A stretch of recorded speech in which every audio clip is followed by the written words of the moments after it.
ఆది కూర్మావతారాన్ని స్మరించిన, కూర్మావతారం గురించి ఒక్కసారి చదువుకున్న, కూర్మావతారం గురించి చెప్పిన, కూర్మావతారం గురించి విన్న విష్ణువు కాదుట, విష్ణువుతో పాటుగా 33 కోట్ల మంది దేవతలు ప్రీతి చెందుతారు. ఎవరు కూర్మావతారాన్ని తలుచుకుంటారో వాళ్ళు జ్ఞానాన్ని పొందుతారు. ఎందుకని అంటారేమో, ఇందులో ఒక పెద్ద చమత్కారం ఒకటి ఉంది. కూర్మము అంటే తాబేలు నిజానికి ప్రతి ఇంటిలో ఉండాలి. మనకి ఇప్పటికీ దేవాలయాల్లో తాబేళ్ళు ఉంచుతారు. ప్రతి దేవాలయంలో తాబేలు ఉంటుంది. పూర్వం ప్రతి నూతిలో ఒక తాబేలు నుంచేవారు. ఎందుకు తాబేటి నుంచుతారో తెలుసా? భగవంతుని యందు భక్తి అనబడేటటువంటి తాటిని చుట్టి భగవంతుని యొక్క స్మరణలతో చిలకాలి. చిలుకుతున్నప్పుడు ఉంటుంది ఏమిటి అలాగా? అదేం ఉండదు.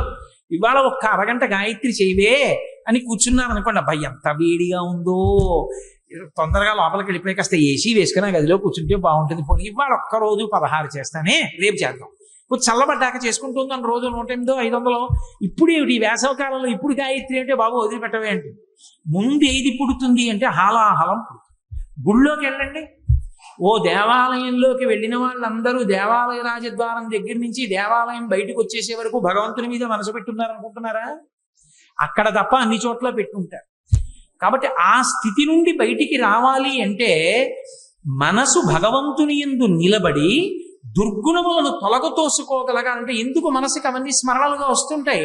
కామక్రోధ లోభ మద మోహ మాత్సర్యములు అనేటటువంటి 6 ఆశ్రయించడం వల్ల ఇవి బయటికి తొలగిపోయి భగవంతుని యందు మనసు నిలబడాలి అంటే మన ప్రయత్నంతో అయిపోతుందన్న సాధన కాకుండా శ్రీ మహావిష్ణువు ఆదికూర్మమై ఆధారమై నిలబడాలి. నిలబడితే భక్తి అన్న తాటితోటి మనస్సు అన్న మందర పర్వతాన్ని ఆయన మీద పెట్టి భగవంతుని యొక్క స్మరణలనేటటువంటి చిలుకుడు చిలికితే ఆ లోపల నుంచి ముందు దుర్గుణములన్నీ వెళ్ళిపోతే అప్పుడు అందులోంచి నెయ్యికి అమృతమని పేరు. అందుకే ఘృతం పిబేత్ అని ఆశీర్వచనం. కరుణాపయోనిధి, సముద్రము యొక్క లోతు చెప్పడం ఎలా సాధ్యం కాదో భగవంతుని యొక్క దయాగుణం గురించి చెప్పడం కూడా ఎవరికీ సాధ్యం కాదు. ఎంత కింద పడిపోయిన వాడైనా సరే ఒక్కసారి భగవంతుణ్ణి పిలిస్తే చాలట, ఆయన ఎంతో ఆర్తితో పరిగెడతాడు. త్రికరణ శుద్ధితో పిలవగలిగిన వాడై ఉండాలి. ఏదో పిలిచానంటే పిలిచానని నోటితో పిలవడం కాదు. భాగవతంలోని కుచేలోపాఖ్యానంలో కుచేలుని యొక్క భార్య కుచేలుడితో మాట్లాడుతూ భగవంతుని యొక్క తత్వం గురించి చెప్తుంది.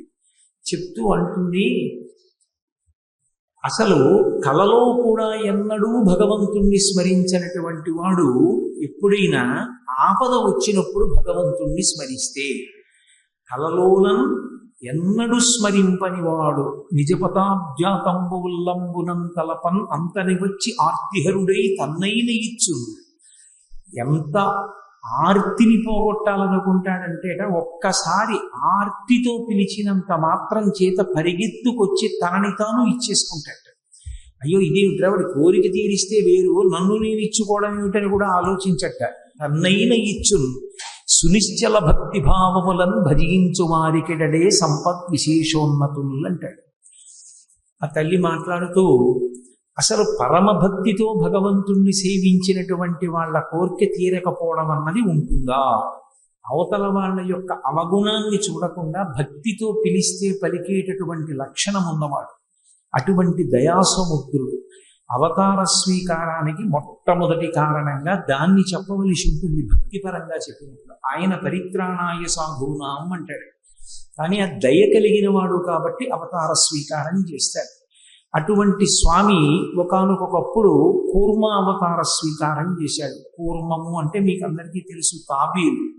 దానికి కూర్మము అన్న పేరు ఎందుకు వచ్చింది అన్నదాన్ని అమరకోశం అనేకమైనటువంటి అర్థాలతో వ్యాఖ్యానం చేసింది. ఉచ్చభాగంతో నీటిని తాగుతుంది కాబట్టి దానికి ఆ కచ్చపము అని పేరు. అంటే తాబేలు అని నీటిని కలుషితం చేస్తుంది కదులుతున్నప్పుడు, అందుకని దానికి కచ్చపము అని పేరు. అనేక కారణము చేత తాబేటికి ఆ పేర్లు వచ్చాయి. బాగా కఠినమైనటువంటి డిప్పని కలిగి ఉంటుంది.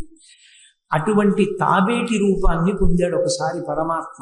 ఎందుకు ఆయనకి పొందవలసిన అవసరం ఏముంది అంటే కేవలము దయ కారణంగా వచ్చిన అవతారం. దశావతారాలు ఎందుకు వింటారు అంటే అరే రే ఆయన కాళ్ళు పట్టుకుంటేరా సద్గతిని పొందగలం, అటువంటి మహానుభావుడి కాళ్ళు పట్టుకోకుండా బ్రతకడం ఎంత అన్యాయం అనేటటువంటి బుద్ధి ఏర్పడడానికి దశావతారాలు వింటారు. ఒక్కొక్క అవతారాన్ని వింటున్నప్పుడు ఒక్కొక్క విశేషం మీకు అవగతమవుతుంది. ఒకానొకప్పుడు ఇంద్రుడు అన్ని భోగములను అనుభవించడానికి అవకాశం ఉన్నవాడు తాను చేసుకున్న తప్పు చేత తన ఐశ్వర్యాన్నంతటినీ పోగొట్టుకున్నాడు. మహాభాగవతుల యొక్క దర్శనమే అదృష్ట హేతు.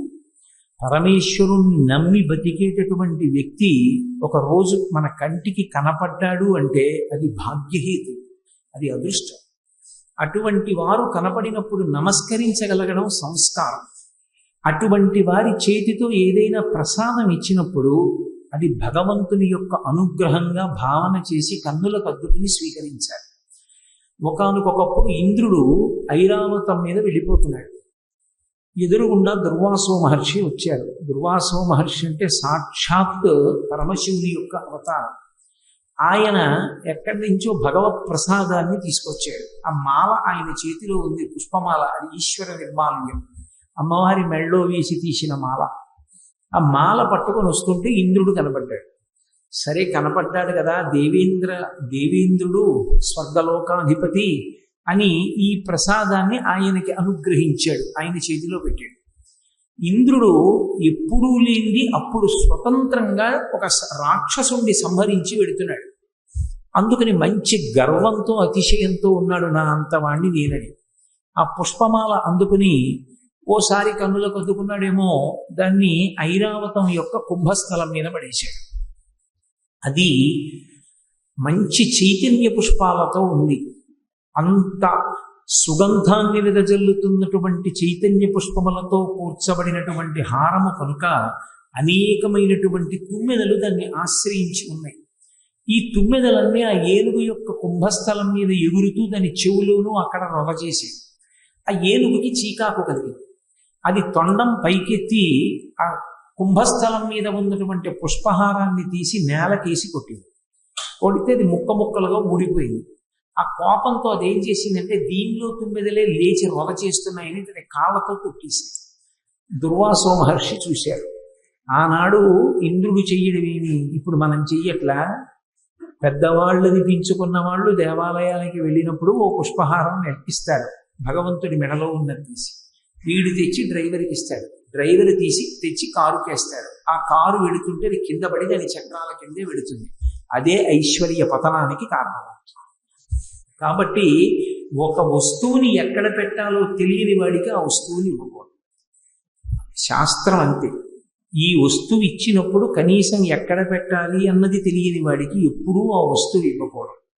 భగవద్గీత పుస్తకం చేతిలో పెడితే ఎంగిలి కాఫీ కప్పు ఉన్న టీపాయ్ మీదే పెట్టే సంస్కార బలం ఉన్నవాడికి భగవద్గీత పుస్తకాన్ని బహూకరించకూడదు. భగవద్గీత పుచ్చుకునే ముందు కూడా చేతులు కడుక్కుని తీసుకుని కళ్ళకద్దుకుని ఎక్కడైనా పెట్టి రోజు పువ్వు వేయగలిగిన వాడికి భగవద్గీతని ఇవ్వాలి తప్ప ఏదో మన దగ్గర భగవద్గీత ఉంది కదా అని ఎవరికి పెడితే వాళ్ళకి ఇవ్వకూడదు. దానివల్ల ఇచ్చిన వాడికి కూడా ఇబ్బందులు వస్తాయి.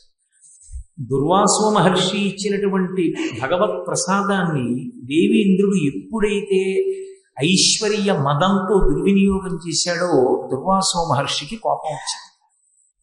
ఈ ఐశ్వర్యం ఉండబట్టే కదూ నువ్వు ఇంత అహంకారంతో ప్రవర్తించావు, కాబట్టి నీ సమస్త భోగములకు కారణమైన ఐశ్వర్య లక్ష్మి తొలగిపోవుగాక. మహాత్ముల యొక్క తపశ్శక్తి చేత మరి నోటి మాటే బ్రహ్మాస్త్రం. ఎందుకు ఇస్తారు శాపం అంటే కోపంతో కాదు, ఏ తప్పు ఐశ్వర్యమదంతో చేశాడో ఆ తప్పు మళ్ళీ చెయ్యవలసిన అవసరం లేకుండా వినయం ఏర్పడేటట్టు చెయ్యడానికి ఇస్తారు శాపవాకు. ఇప్పుడు దేవేంద్రుని ఆశ్రయించి ఉన్నటువంటి రాజ్యలక్ష్మి ఐశ్వర్యలక్ష్మి అన్నీ వెళ్ళి సముద్రంలో కలిసిపోయాయి. సముద్రంలో పడిపోతే ఈయన రాజ్యహీనుడైపోయాడు. ఈయన రాజ్యహీనుడైపోవడం అంటే పరమేశ్వరుడు తలుచుకుంటే ఎంతసేపు అండి? ఇవాల్టి వరకు పరమైశ్వర్యంతో ఉన్నవాడు రేపటికి తనని ఎవరూ గుర్తుపెట్టకుండా ఎత్తైన గోడలున్న ఇంటి ముందు ఆ గోడ యొక్క క్రీనీడలో భిక్షాటన చేస్తాడు. యద్భ్రూభంగా ప్రమాణం స్థిరచర రచన తారతమ్యే మురారే వేదాంతాహ తత్వచింతాం మురభిదురసి యత్పాద చిహ్నైతరంతి భోగోపోద్ఘాతకేళీ చులికిత భగవద్వైశ్వరూప్యానుభావ సనశ్రీ అస్పృణీతాం అమృతలహరి ధీలంఘనీయై అపాంగై అంటారు పరాశర భట్టరు శ్రీగుణరత్న కోశంలో. అమ్మవారి కడకంటి చూపు ఇలా పడిందా ఐశ్వర్యం, ఆవిడ కానీ విముఖంగా చూసిందా ఐశ్వర్య పతనం అయిపోతుంది. కాబట్టి లక్ష్మి పతనం అయిపోవడం అంటే ఈయనకి భోగం పోయింది, మరి ఎవరికి అవ్వాలి? ఇప్పటి వరకు ఎవరికి కలిసి రాలేదో వాళ్ళకి కలిసి వచ్చింది. బలిచక్రవర్తికి గురువు గారిని సేవించాలన్న బుద్ధి పుట్టి బలిచక్రవర్తి శుక్రాచార్యుల వారిని సేవించాడు. శుక్రాచార్యుల వారిని సేవించిన కారణం చేత గురువు పరబ్రహ్మస్వరూపుడు. గురువు ఏమి ఇవ్వలేడు? గురువు విశ్వజిత్యాగం చేయించి ఐశ్వర్యాన్నంతటినీ కూడా బలిచక్రవర్తికి కట్టబెట్టాడు. ఇప్పుడు బలిచక్రవర్తి గొప్ప పదవులను అలంకరించి సమస్త భోగములను పొంది ఉన్నాడు.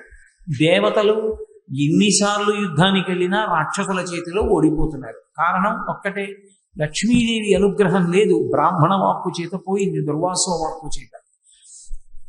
ఇప్పుడు దేవేంద్రుడికి కలిగినటువంటి మదం తొలగిపోయింది. ఎందుకు వస్తాయి పురాణ కథలు అంటే, కేవలం కథని కథగా కథాశ్రవణం చెయ్యమని రావు. ఒక అవతారం వచ్చింది అంటే అవతారం వెనక ఉండేటటువంటి కథ మన జీవితాన్ని మార్చుకుని సంస్కారవంతం చేసుకోవడానికి కావలసినటువంటి నేపథ్యాన్ని మనకి అందించడానికి వస్తాయి. ఇప్పుడు కష్టాలు తగిలేటప్పటికీ అహంకారం అంతా తొలగిపోతుంది. మనిషి జీవితంలో ఎప్పుడూ పొంది ఉండేవి ఏవి అంటే రెండే. మీరు జాగ్రత్తగా పరిశీలించండి. ఒకటి అహంకారం, రెండు భయం. సాగిపోయినంత కాలం ఇదంతా నా వల్లే అని గుడ్డెల మీద చెయ్యేసుకు తిరుగుతాడు, అప్పుడు అహంకారం. ఏదైనా ఉపద్రవం వస్తోంది అనుకున్నాడు అనుకోండి, భయం. అహంకారమనందు పరమేశ్వరుడు జ్ఞాపకానికి రాడు. భయం ఏర్పడినున్నాడు, పరమేశ్వరుడు జ్ఞాపకానికి వస్తాడు. అప్పుడు ఈశ్వరుడు ఏమనాలంటే, నువ్వు కృతజ్ఞుడివి. ఒకనాడు నీ చేత నేను ఒక పని చేయిస్తే అప్పుడు నేను నీకు జ్ఞాపకానికి రాలేదు, నువ్వే చేశాననుకున్నావు. ఇప్పుడు నువ్వు చెయ్యలేననుకున్నప్పుడు నీకు భయం వేసి నన్ను ఆశ్రయించావు, నేను నీకు ఉపకారం చెయ్యననాలి. కానీ ఆయన అలా అనడు. ఆయన అలా అనకపోవడానికి కారణం ఆయన యొక్క దయ. అయ్యో వాడు కాకపోతే ఎవరు చేస్తారు తప్పు? పిల్లవాడు ఏదో తప్పు చేశాడు, మనసు మార్చుకున్నాడు, వెంటనే కిందకి దిగొస్తాడు పరమాత్మ. అందుకే అసలు ముందు అహంకారాన్ని తొలగించుకునేటటువంటి ప్రయత్నం చేతనైతే ఆ తర్వాత భయం ఏర్పడి పరమేశ్వరుణ్ణి పట్టుకోవలసిన బెంగ ఉండనే ఉండదు.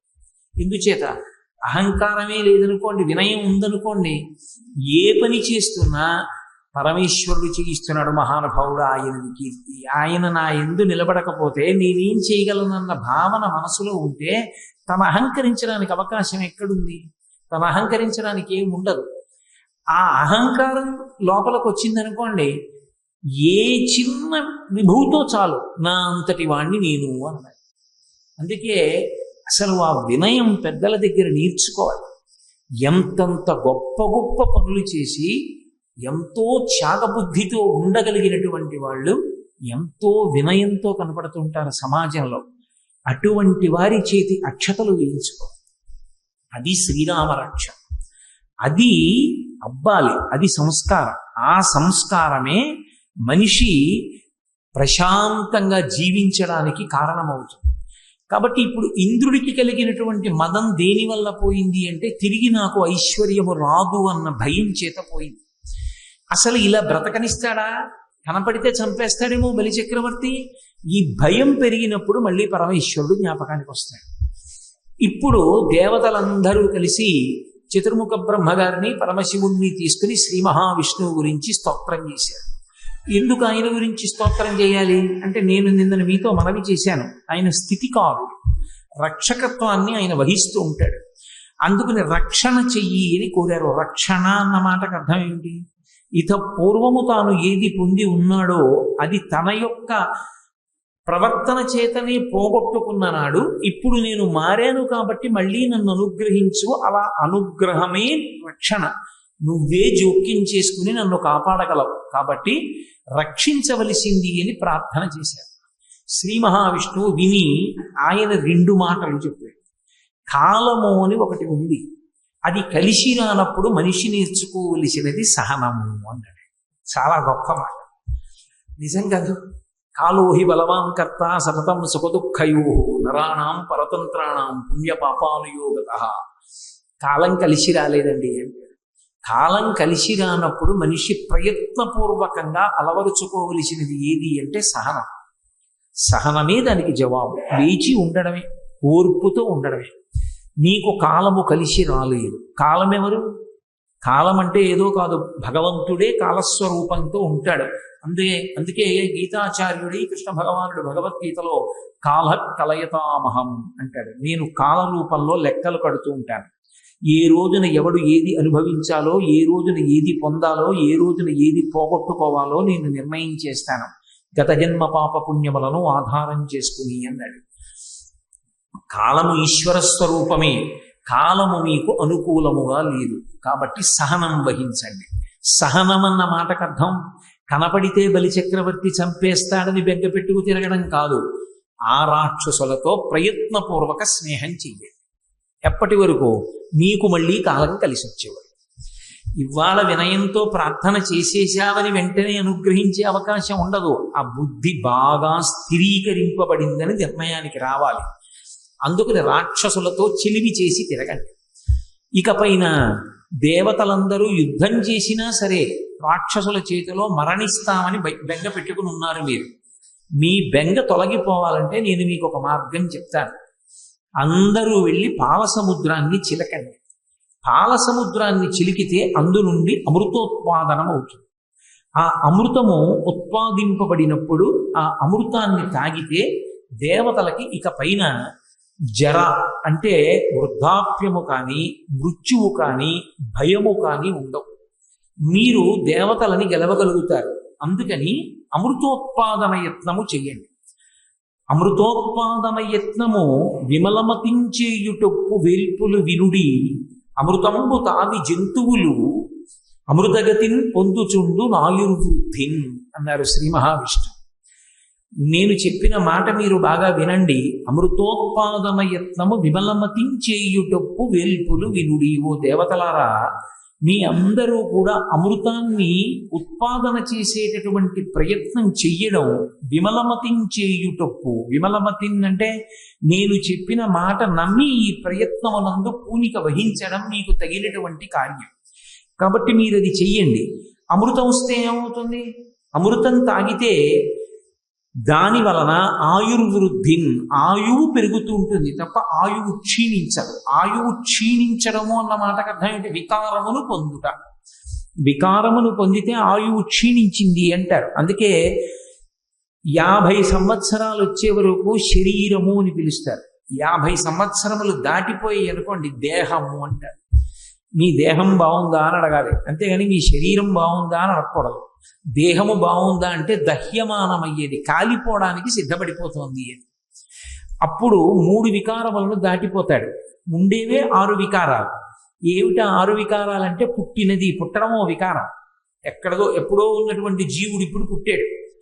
పుట్టినది, ఉన్నది, పెరిగినది, తరిగినది, మార్పు చెందినది, నశించినది, వెళ్ళిపోతుంది. అక్కడతో 6 వికారాలు పూర్తవుతాయి. షడ్వికారములు అంటారు.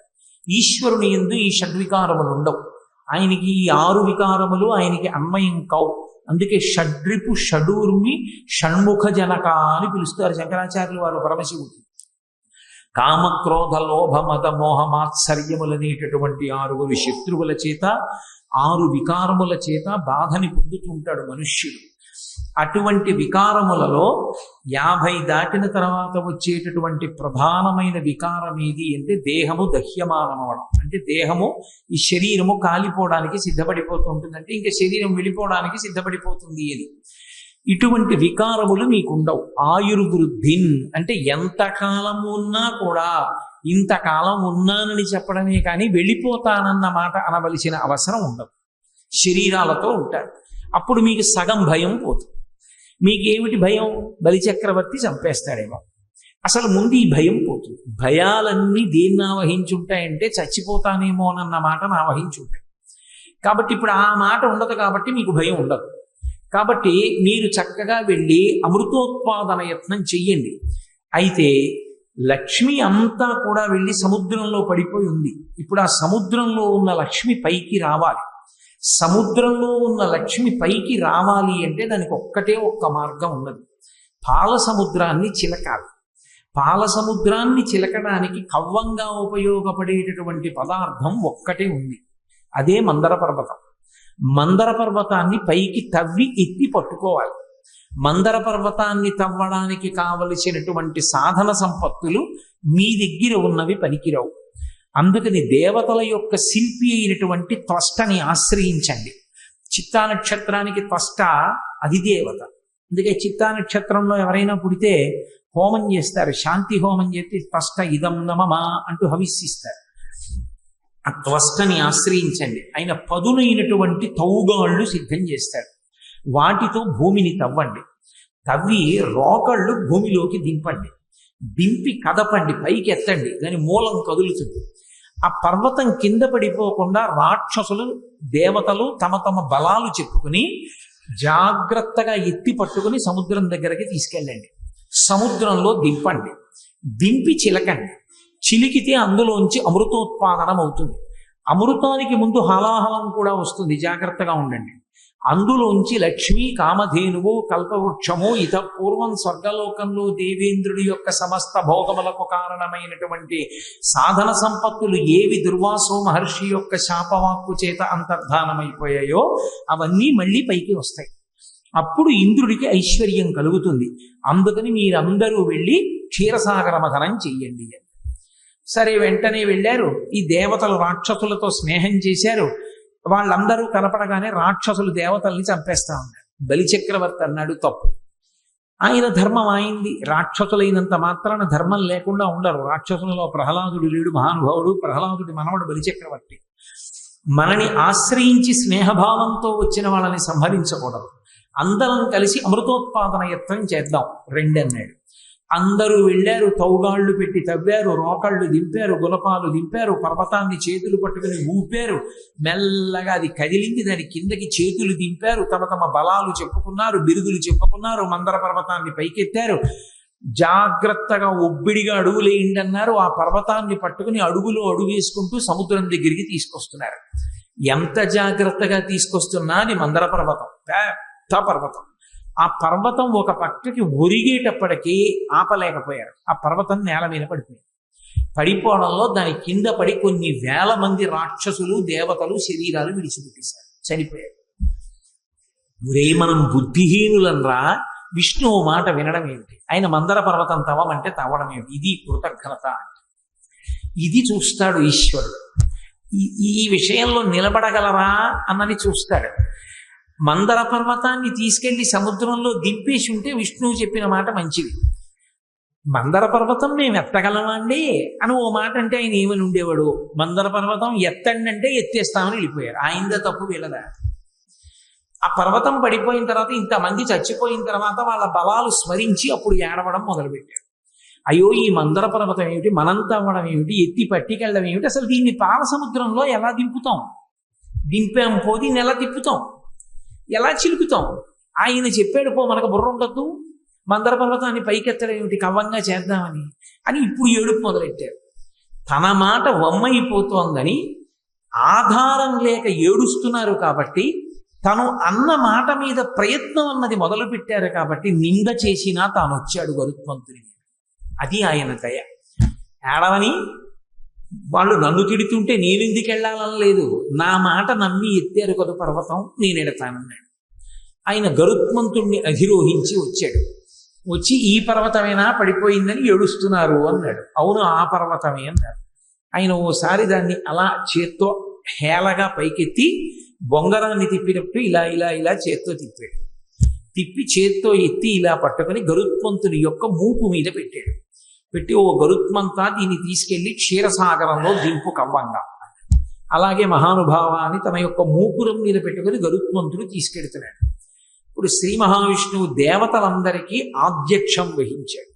వహించి ఆయన అన్నాడు, నేను చెబితే చేసే పని కాదు, నేను కూడా మీ దగ్గర ఉంటాను. సంతోషం కదప్పుడు, దగ్గరే ఉంటేను. మనందరం కలిసి క్షీరసాగర మథనం చేద్దాం. కానీ ఈ క్షీరసాగర మథనం చెయ్యడానికి మందర పర్వతాన్ని పాలసముద్రంలోకి గరుత్మంతుడు దింపినప్పుడు పట్టుకుని తిప్పడానికి ఒక తాడు కావాలి. ఆ తాడు లౌకికమైనటువంటి త్రాడు పనికిరాదు. మీ దగ్గరున్న తౌగాలులు పట్టుకుని ఈ పర్వతం చుట్టూ కూడా గాడి చెక్కండి, తాడు బాగా చుట్టుకుని పట్టుకుని ఉండడానికి. అమృతంలో వాటా ఇస్తామని చెప్పి వాసుకిని పిలుద్దాం. అది చాలా గొప్ప సర్పం. ఆ వాసుకిని పిలిచి మందర పర్వతానికి చుడదాం. చుట్టి పట్టుకుని మనం క్షీరసాగర మథనం చేద్దాం. అలాగే చేద్దాం అన్నారు. కొంతమంది రాక్షసులు దేవతలు బయలుదేరారు. పర్వతం చుట్టూ తౌగాలు పెట్టి చెక్కారు. చెక్కితే ఇప్పుడు ఆ గాడిలోకి ఒరుసుకోకుండా మెత్తగా ఉన్న చోట వాసుకి అన్న సర్పాన్ని చుట్టచ్చు. ఇప్పుడు వాసుకిని పిలిచారు. ఆయన వచ్చాడు. శ్రీ మహావిష్ణువు యొక్క ఆజ్ఞ. ఆ వాసుకిని చుట్టారు. చుట్టి తలవైపు దేవతలు పట్టుకున్నారు, తోక వైపు రాక్షసులు పట్టుకున్నారు. అక్కడ వరకు బానే ఉంది. ఇక చిలకడం మొదలెట్టాలి. మధ్యలో ఎవడో ఓడు ఉంటాడు కదా, అహంకారం అంత తొందరగా పోతుందండి. అయ్య బాబోయ్, ఎంత అహంకారం! ముందు కుర్చీలోనే కూర్చోవాలి. ఆలస్యంగా వచ్చామని వెనక్కి కూర్చుంటామేంటి? ఆలస్యంగా వచ్చినా పక్క తలుపులోంచి వచ్చి ముందు కుర్చీలే వెతుక్కోవాలి. ఎంతంత బలహీనతలు! సభా మర్యాద ఉల్లంఘనంలో కూడా ధర్మం ఉండదు. కాబట్టి ఆ వాసుకిని తీసుకొచ్చి చుట్టి ఆ పాల సముద్రంలోకి దింపుతున్నారు. దింపుతున్నప్పుడు తలవైపు దేవతలు పట్టుకోవడం ఏమిటి, తోక మేము పట్టుకోవడం ఏమిటి? తోక అంటే కింది భాగం కదూ, కింది భాగాన్ని మేము పట్టుకోవడం ఏమిటి? తల భాగాన్ని దేవతలు పట్టుకోవడం ఏమిటి? మా మర్యాద ఏమైపోయినట్టు? అందుకని మేము తల భాగాన్ని పట్టుకోం, మేము తోక భాగం పట్టుకోం, మేము తల భాగమే పట్టుకుంటా ఉన్నారు. అసలు కార్యం మొదలు పెట్టింది లేదు, అల్లరి ప్రారంభం. ఎందుచేత? అహంకారం. మనిషి అసలు దాన్ని గెలవగలిగితే ప్రశాంతంగా ఉంటాడు. అదొకటి గెలవలేని నాడు ఎక్కడికి వెళ్ళినా ప్రశాంతంగా ఉంది. కాబట్టి శ్రీ మహావిష్ణువు అన్నారు, దానికి ఏం పోయింది? తిప్పడం ప్రధానం. ముందు మందర పర్వతం తిరగాలి. తలవేపు పట్టుకున్నా తిప్పడమే, తోకవేపు పట్టుకున్నా తిప్పడమే. మనమే తోకవేపు గడిపోదాం, వాళ్లే తలవేపుకి వస్తారన్నారు. అసలు తలవేపు పట్టుకోవడం ప్రమాదం. పావుని అది విషం చిమ్ముతుంది, దానికి బాధ కలిగింది. తోకవేపు పట్టుకుంటే ప్రమాదం ఉండదు.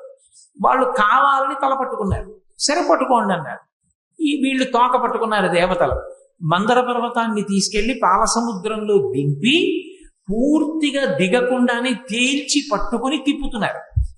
ఇప్పుడు వాసుకి శరీరం మీద ఆధారపడింది ఆ మందర పర్వతం. పట్టుకుని తిప్పుతుంటే ఈ బరువుకి ఒరిపిడికి తట్టుకోలేక వాసుకి పెద్ద పెద్ద కేకలేశాడు, వదలండి వదలండి వదలండి. ఆ తిప్పేటప్పుడు దాంట్లో కొన్ని ఓషధులు, లతలు, తీగలు అన్నీ తీసుకొచ్చి పాలసముద్రంలో పడేశారు. తిప్పుతుంటే ఆయన ఈ బాధ తట్టుకోలేక గిలగిలా కొట్టుకోవడంలో పట్టు తప్పిపోయి మందర పర్వతం పాలసముద్రంలోకి ఒరిగిపోయింది. ఒరిగిపోయిన తర్వాత ఏది వాసుకి చేతిలో ఉన్నాడు, పాలసముద్రంలోకి మందర పర్వతం వెళ్ళిపోయింది. ఎలా? ఇప్పుడు అందరూ ఆలోచించారు, అసలు మనం చేసింది బుద్ధి పొరపాటు. ఈయన చెప్పినవన్నీ చేసేస్తూ ఉంటాం మనం. ఎలా? కవ్వం నిలబడాలంటే కింద ఏదో ఒకటి ఉండద్దు. పాలసముద్రంలో ఏ ఆధారం లేకుండా మందర పర్వతాన్ని పట్టుకుని తిప్పగలమా మనం? తోక పట్టుకుని అటు ఇటు గట్టిగా పట్టుకుంటే పోనీ నించుంటుంది పర్వతం. అలా నించుంటే అమృతం ఎక్కడి నుంచి వస్తుంది? చిలకాలి. చిలకాలంటే దగ్గరికి వదులుతూ ఉండాలి, దూరం లాగుతూ ఉండాలి. అలా దగ్గరికి వదిలి లాగడంలో అది ఏమైపోతుంది? సరిపోతుంది. ఆధారం లేకుండా చిలకడానికి సిద్ధపడ్డం ఏంటి? ఆధారం ఇది అన్నారు. ఆధారం ఇది అనేవాడు విమర్శించేవాడే కానీ పరిష్కారం చెప్పేవాడు ఉండడు. లోకంలో చాలా పెద్ద గమ్మత్తు ఏంటంటే, విమర్శ చేయడానికి ఎంతమంది అయినా ఉంటారు. అనారోగ్యంగా ఉంది అంటే సలహా చెప్పడానికి ఎంతమంది అయినా ఉంటారు. పరిష్కారం చెప్పేవాడు మాత్రం చాలా తక్కువ మంది ఉంటారు. అలా కాదులేండి, నేనున్నాను, ఏదో ఒకటి మొదలు పెడదాం అనేవాడు మాత్రం ఉండడు. ఇలా చేయకపోయారు అనేవాళ్ళు మాత్రం ఎంతమంది ఉంటారో. వాడిని మనం ఏం అడగక్కర్లేదు. ఏమంటే మీరు ఏమైనా చెబుతురు అని మనం అడగక్కర్లేదు. నన్ను అడిగితేనండి అంటాడు. నిన్ను అడిగితేనండి అన్నప్పుడు అడిగేవారు కావు. నన్ను అడిగితేనండి అని కదన్నో, అడగాలిగా, ఆగాలిగా. నన్ను అడిగితేనండి అంటే అడగకపోయినా చెప్తాడు. అదో అహంకారం, అదో బలహీనత. మనిషి ఎక్కువ మాట్లాడడంలోనే బలహీనతలన్నీ పైకి వస్తాయి. అందులో మైకు పట్టుకు మాట్లాడే అలవాటు ఉంటే మరీ ప్రమాదం. ఉన్న బలహీనతలన్నీ సభాముఖంగా బయటకు వస్తాయి. కాబట్టి ఇప్పుడు మందర పర్వతం ఊంచుకోవడానికి కింద ఆధారం ఏది? అందుకని ఇప్పుడు ఆధారం ఎక్కడి నుంచి వస్తుంది అన్నారు. ఎన్ని అన్నా తను అన్న మాట నమ్మి సిద్ధపడ్డారు కాబట్టి దేవతల మనసు మారింది కాబట్టి, వాళ్ళు పశ్చాత్తాపంతో ఉన్నారు కాబట్టి వాళ్ళని రక్షించడానికి ఎంత కిందకైనా వచ్చేస్తాడు. అది ఆయన దయాగుణం. ఎందుకు వింటారు భగవంతుని యొక్క అవతారం అంటే ఆయన యొక్క దయని అర్థం చేసుకోవడానికి వింటారు. ఇన్ని తప్పులు చేస్తున్న వాళ్ళని క్షమిస్తున్నాడే, నేను ఏవో తప్పులు చేశాను అని బెంగ పెట్టుకుని భగవంతుణ్ణి ప్రార్థన చేయడానికి వెనకంజ వేయవలసిన అవసరం ఎక్కడుంది? ఇక పైన తప్పులు చెయ్యను, చేసినవి చేశాను, ఈశ్వరా నన్ను మన్నించు అని త్రికరణ శుద్ధిగా అనగలిగితే పరిగెత్తుకు రావడానికి ఆయన ఎప్పుడూ సిద్ధంగా ఉంటాడు. అజ్ఞానినామయా దోషానశేషాన్ విహితాన్ హరే క్షమస్వత్వం క్షమస్వత్వం శేషశైల శిఖామణి అని నోటితో చెప్పడం కాదు, త్రికరణ శుద్ధిగా మనసుతో అనగలిగితే అవి ఎన్నైనా కానివ్వండి. క్షమస్వత్వం క్షమస్వత్వం ఎన్ని? అజ్ఞానినా మయా దోషాం అశేషాం విహితాం హరే. అశేషాం లెక్క పెట్టడానికి వీల్లేదు, అన్ని దోషాలు చేశాను. ఆ మాట అన్నావు కదూ, కాల్చేశాను, తీసేశాను పాపాలన్నీ. ఎప్పుడు? త్రికరణ శుద్ధిగా. అంటే నోటితో శ్లోకం వచ్చానంటే ఆయన ఏందాన్ని స్వీకరించాడు, మనసుతో అన్నదాన్ని పరమేశ్వరుడు వింటాడు. కాబట్టి ఇప్పుడు వాళ్ళ పశ్చాత్తాపాన్ని గమనించాడు, దేవతల యొక్క వినయాన్ని గ్రహించాడు. తోకే పట్టుకుందాం రండి అంటే ఆయన మాట విన్నారు, తోక దగ్గరికి పోయాడు. ఆయన చెప్పినట్టు చేద్దాం, ఆ పైన ప్రమాదం వస్తే ఆయనే ఉన్నాడు, మనం ఆయనకి సలహా చెప్పేవాళ్ళమా అన్నారు. రాక్షసులలా విమర్శించలేదు. ఎవరు ఆయన యందు విశ్వాసము లేని వారై ఉన్నారో వారందరూ తరువాతి కాలంలో భోగాన్ని పోగొట్టుకుంటారు. అందుకే అమృతం దక్కలేదు రాక్షసులకి. ఎవరు భగవంతుని యందు విధేయతతో భక్తితో ఉన్నారో వాళ్ళని తానే కాపాడి అందిస్తాడు అమృతాన్ని. ఇవి ఎక్కడో ఉంటాయనుకోకండి, దేవతలు రాక్షసులు క్షీరసాగర మథనం ఆది కూర్మం ఇవన్నీ బయట ఉండేవి కావు. యథార్థానికి అవతారం ఎందుకు చెప్పుకుంటారంటే అది అసలు నిత్య జీవితంలో మన అనుష్ఠానానికి పనికొచ్చే అవతారం. సరే, దాని గురించి నేను తర్వాత ప్రస్తావిస్తాను. మొత్తం పాల సముద్రంలోకి దింపినప్పుడు దాన్ని భరించగలిగినటువంటి ఒక పదార్థం ఒకటి కావాలి. ఆ పదార్థంగా భగవానుడే మారిపోయాడు. ఆ పదార్థము నీటి లోపల ఉండి వహించగలిగినదై ఉండాలి. నీటి లోపల ఉండి వహించగలిగి అంత పెద్ద మందర పర్వతాన్ని తీసుకొచ్చి వీపు మీద పెట్టినా కూడా శరీరానికి ఉరుసుకోకుండా, పైన డిప్పకి దెబ్బ తగిలినా శరీరానికి ఇబ్బంది రాకుండా నీటిలో ఉండగలిగిన ప్రాణి ఒక్క తాబేలి. ఎందుకనంటే తాబేలు పైన డిప్ప మీద ఎంత దెబ్బ కొట్టండి తాబేలుకి ఏం అవదు, తిరగేసి ఒక్క దెబ్బ కొట్టండి చచ్చిపోతుంది. గట్టిగా చేత్తో ఇలా అంటే చచ్చిపోతుంది. అందుకే మనహ మనహ నాది నాది అన్నంతసేపు తాబేలు డిప్ప పైకున్నట్టు, తిరగేస్తే నమః నాది కాదు నాది కాదు అంటే తాబేలు చచ్చిపోయింది. మనసు 5 ఇంద్రియములతో పనిచేస్తుంటుంది, పంచ జ్ఞానేంద్రియాలతో. ఆ 4 కాళ్ళు ముఖం బయట పెట్టి తాబేలు తిరిగినంతసేపు మనహ, తిరగేస్తే నమః నాది కాదు. నాది కాదంటే భగవంతుడిది. మనహ నాది నాది అన్నంతసేపు అహంకారం. కాబట్టి పైన డిప్ప చాలా కఠినమైనదై వహించగలిగినదై దాని వలన తనకి దెబ్బ తగలనిదైనటువంటి ప్రాణి, నీటి యందు తాను ఉండి వహించగలిగినటువంటి ప్రాణి తాబేలు ఒక్కటే. అందుకే ఆయన కూర్మ రూపాన్ని ధరించాడు. ఇప్పుడు ఆ కూర్మం ఎంత గొప్ప కూర్మంగా తయారైంది అంటే పోతన గారు అన్నారు, సవరనై 1,00,000 యోజనముల వెడలపునై కడు కఠోరమైనట్టి కర్పరమును అదనైన బ్రహ్మాండంబునంతను ఆహరించునట్టి ఘనతరంబగు ముఖ గహ్వరంబు సకల చరాచర జీవరాశులనెల్ల పట్టి మృంగి లోగును మేటి కడుపు విశ్వంబుపై వేరు విశ్వంబుపై పడ్డ ఆగది కదలని ఎట్టి కాళ్ళు విలికి లోనికి చనుదించు విపుల తుండము అంబుజంబుల పోలెడు అక్షయుగము సుందరంబగు విష్ణుండు సురలతోడ కూర్మి చిలువంద ఒక మహా కూర్మమయ్యే అన్నారు. ఆయన సుందరంబగు విష్ణుండు సురలతోడ, మహాసుందరాకారుడు శ్రీ మహావిష్ణువు. ఆయన అందం సామాన్యమైంది కాదు. ఒక్కసారి ఆయన వంక ఇలా కన్ను విప్పి చూస్తే ఇక కన్ను తిప్పడం కానీ ఆయన్ని స్తోత్రం చేయడం కానీ సాధ్యం కాదుట. విష్ణు దర్శనం అయితే నోట మాట రాదు. ఎందుకు రాదు అంటే అసలు ఆ రూపాన్ని చూస్తూ అలా ఉండిపోతారు.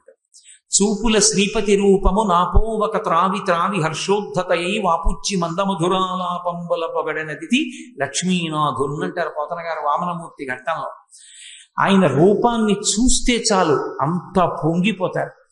అటువంటి స్వరూపం కలిగినటువంటి సుందరుండగు విష్ణుండు సురలతోడ దేవతలని రక్షించడం కోసమని ఆయన కూర్మితోడ అత్యంత ప్రేమ దయ కలిగినటువంటి వాడై ఒక మహాకూర్మమయ్యే పెద్ద తాబేలుగా మారాడు. ఎంత పెద్ద తాబేలంటే సవరణై 1,00,000 యోజనముల వెడలపునై అతి కఠినంబగు కర్పరమును 1,00,000 యోజనముల వెడల్పు కలిగినటువంటి పెద్ద తాబేలుగా మారిపోయాడు. దాని మీద ఉన్న కర్పరం అంటే డిప్ప అతి కఠినమై బహు కాఠిన్యంతో ఉంది. దాన్ని బద్దలగొట్టడం ఎవరికీ సాధ్యం కాదు. ఇంకా అంత కఠినమైనటువంటి డిప్పతో ఈ బ్రహ్మాండాన్నంతటినీ కూడా పట్టి మింగేస్తుందేమో అన్నంత పెద్ద నోరు తెరుస్తూ ముఖ గహ్వరమును అంత పెద్ద ముఖంతో ఈ సకల చరాచర ప్రపంచమునందలి జీవరాశులనెల్ల మృంగి లోనికి తీసుకుని వెలది కడుపు ఇంత ప్రపంచంలో ఉన్నటువంటి సమస్తమైనటువంటి జంతురాశినంతటినీ కూడా మింగి కడుపులోకి పెట్టుకోగలిగినంత పెద్ద కడుపుతోటి దానితో పాటుగా విశ్వంబుపై వేరు విశ్వంబుపై పడ్డ ఆగిన కదలని ఎట్టికాళ్ళు ఈ ప్రపంచం మీద ఇంకో ప్రపంచం వచ్చి పడిపోయినా సరే ఆ కాళ్ళు ఇలా ఆపితే మళ్ళీ మెల్లిగా అడుగులేస్తాడు. తాబేలు ఎప్పుడు కూడా మెల్లగా అడుగులేసి నడుస్తుంది. మెల్లగా నడవడానికి అత్యంత పేరు పొందిన ప్రాణులలో తాబేలు ఒకటి. అలా ప్రపంచం వచ్చి మీద పడిపోయినా సరే అది మాత్రం ఇలా మెల్లగా అడుగులు వేస్తూనే ఉంటుంది.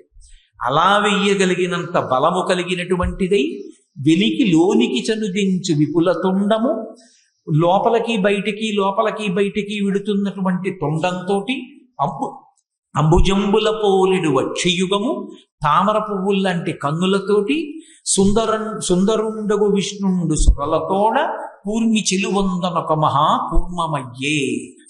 ఆయన అత్యంత దయతో సుందరమైనటువంటి విష్ణువు ఒక మహాకూర్మముగా అంటే పెద్ద తాబేలుగా మారిపోయి సముద్రం లోపల పడుకుని ఇప్పుడు నా మీద మందర పర్వతాన్ని ఉంచండి అన్నాడు. మీరు గమనించండి, ఆయన మందర పర్వతానికి ఆధారంగా తాబేటి రూపంలో పడుకుని ఉండొచ్చు. ఇప్పుడు ఆ తాబేటి యొక్క డిప్ప మీద మందర పర్వతాన్ని పెట్టారు. వాసుకుని త్రాటిగా చుట్టి తిప్పుతున్నప్పుడు ఆయనకు ఉన్నటువంటి డిప్ప ఎంత ఉరుసుకుపోయి ఉంటుంది, ఆయన ఎంత ఖేదాన్ని పొంది ఉంటారు. అందులో క్షీరసాగర మథన సమయంలో శ్రీ మహావిష్ణువు పొందినంత ఖేదం ఆయన అవతారములలో ఇక ఏ అవతారమునందు కూడా ఆయన పొందలేదు. అంత కష్టాన్ని ఆయన మనసు అంత దిగులుని పొందేటటువంటి 2 విశేషాలు జరిగాయి కూర్మావతారంలో. అయినా కూడా ఆయన కదలలేదు. అది ఆయన దయకి ప్రతీక. ఏ 2 జరిగాయి అంటారేమో. ఒకటి, ఆ మందర పర్వతాన్ని ఆయన యొక్క డిప్ప మీద పెట్టి తిప్పుతున్నప్పుడు ఆయన తోక ఆయన యొక్క ముఖం కదుపుతుంటే అదేం చిన్న తాబేలు కాదు కనుక ఆ సముద్రంలో ఉండేటటువంటి ఎన్నో ప్రాణులు చనిపోయాయి. అన్ని ప్రాణులు చనిపోవడానికి తాను తాబేటి రూపంలో మందర పర్వతాన్ని వహించడమే కారణమని బెంగ పెట్టుకుని ఇన్ని ప్రాణులు చచ్చిపోయాయి, నేను చేసినటువంటి ఈ పాపం ఎలా పోతుందని అమృతోత్పాదనం అయిపోయిన తర్వాత పరమశివుడిని ప్రార్థన చేశాడు శ్రీ మహావిష్ణువు. చేస్తే పరమశివుడు ప్రత్యక్షమై బెంగ పెట్టుకోకు, కాంచీపురంలో నేను పరమశివ స్వరూపంగా వెలిసి ఉన్నాను, అక్కడికి వచ్చి నువ్వు నన్ను ఆరాధన చెయ్యి, నన్ను పూజ చేస్తే నువ్వు మందర పర్వతంగా పడుకున్నటువంటి కారణం చేత అక్కడ తాబేటిగా పడుకున్నప్పుడు మందర పర్వతాన్ని తిప్పడం వల్ల కలిగినటువంటి ప్రాణి సమూహానికి కలిగిన ఇబ్బంది వలన నీకు కలిగినటువంటి పాపం నుంచి ఉపశమనం కలుగుతుంది అంటే కచ్చపేశ్వర దేవాలయం అని ఇప్పటికీ కాంచీపురంలో ఉంది. మీరు ఆలయంలోకి వెళ్ళి చూస్తే లోపల రాగి రేకు మీద తాబేలు శివలింగాన్ని పూజ చేస్తున్నట్లుగా ఉండి శివలింగం ఉంటుంది. అక్కడే తాబేటి రూపాన్ని విడిచిపెట్టిన తర్వాత మళ్ళీ తాబేటి రూపంతోనే క్షీరసాగర మథనం జరిగినప్పుడు ఏ తాబేటి రూపంలో పడుకున్నారో ఆ రూపంలోనే వచ్చి శివలింగాన్ని అర్చన చేశారు. ఆ క్షేత్రానికి ఇప్పటికీ ఒక ప్రసిద్ధి ఉంది. ఆ క్షేత్రంలో సర్వసిద్ధి తీర్థము అని ఒక తీర్థం. ఆ తీర్థానికి ఒక ప్రత్యేకమైన శక్తి. శ్రీ మహావిష్ణువు యొక్క మనస్సుకు కలిగినటువంటి ఖేదం పోయిన క్షేత్రం కనుక ఎవరికైనా మనసులో విపరీతమైనటువంటి దిగులుతో కూడుకున్న కష్టం ఏర్పడితే ఆ క్షేత్రానికి వెళ్ళి ఆ తీర్థంలో స్నానం చేసి పరమేశ్వరుడికి శ్రీ మహావిష్ణువుకి నమస్కరిస్తే మనసులో ఉన్న దిగులు తొలగిపోయే అవకాశం కలుగుతుంది. అని ఒకవేళ దిగులుకి కారణం శరీరంలో ఏదో తెలియని అనారోగ్యం అయితే ఆ అనారోగ్యం పోవడానికి హేతు ఏదవుతుంది అంటే కచ్చపేశ్వర దేవాలయంలో ఉన్నటువంటి తీర్థంలో ఆదివారం నాడు 4 వైపులా స్నానం చేయాలి. ఏదో ఒకవైపు కాదు. ఆ కోనేటికి 4 వైపులా ఆదివారం నాడు స్నానం చేస్తే అనారోగ్యం పోతుంది అని. అనారోగ్యం పోతుంది అన్న మాటని మీరు జాగ్రత్తగా అర్థం చేసుకోవాలి. ఈశ్వరానుగ్రహం కలిగితే స్నానం చేయడం వల్ల పోవచ్చు. ఈశ్వరానుగ్రహం కలగడానికి మార్గము అని దేన్ని చెప్పవలసి ఉంటుందంటే మీ శరీరమునందు పొందబడినటువంటి రోగము ఏ ఔషధం చేత నివారణమవుతుందన్న విషయం వైద్యుడి యొక్క బుద్ధికి ద్యోతకమై వైద్యుడు అటువంటి ఔషధాన్ని ఇవ్వడంలో కృతకృత్యుడవుతాడు. ఆయన బుద్ధిని విష్ణువు శివుడు ప్రచోదనం చేస్తాడు. అలా చెప్పాలి తప్ప కేవలం ఏదో మేమేదో చేసేస్తాం మీకు తగ్గిపోతాయంటే మరి వైద్యుడు ఏమైపోయినట్టు మధ్యలో. తప్పు. సనాతన ధర్మం అలా చెప్పదు. మీకెందుకు మీ రోగాలన్నీ తగ్గిపోతాయి మేమేదో చేస్తామని మాట్లాడరు. ఎందుకు మాట్లాడరో తెలుసా? మధ్యలో ఈశ్వరుని అంశ ఇంకొకటి ఉంది. ప్రథమో దైవ్యోభిషకౌ అని యజుర్వేదం చెప్తోంది. వైద్యుడెవరు అంటే పరమశివుని యొక్క మొట్టమొదటి అవతారం. అందుకే శరీరము లోపల ఉన్న విషయాలు వైద్యుడికి తెలుస్తాయి. వైద్యో నారాయణో హరిహి, నారాయణుడు వైద్యుడు. వైద్యో వైద్య సదాయోగి వీర మాధవో మధు. వైద్యుడు సాక్షాత్తు విష్ణువాంశ అని మనకి విష్ణు సహస్రనామ స్తోత్రం చెప్తోంది. ఆ వైద్యుడి బుద్ధికి తట్టకపోవడం నీ రోగానికి ఔషధం దొరక్క బాధపడ్డం. ఇప్పుడు ఆ బాధ నుంచి ఉపశమనం ఎలా వస్తుంది? పరమ భక్తుడు అనుకోండి నక్కీరుళ్ళగా పోవచ్చు వ్యాధి.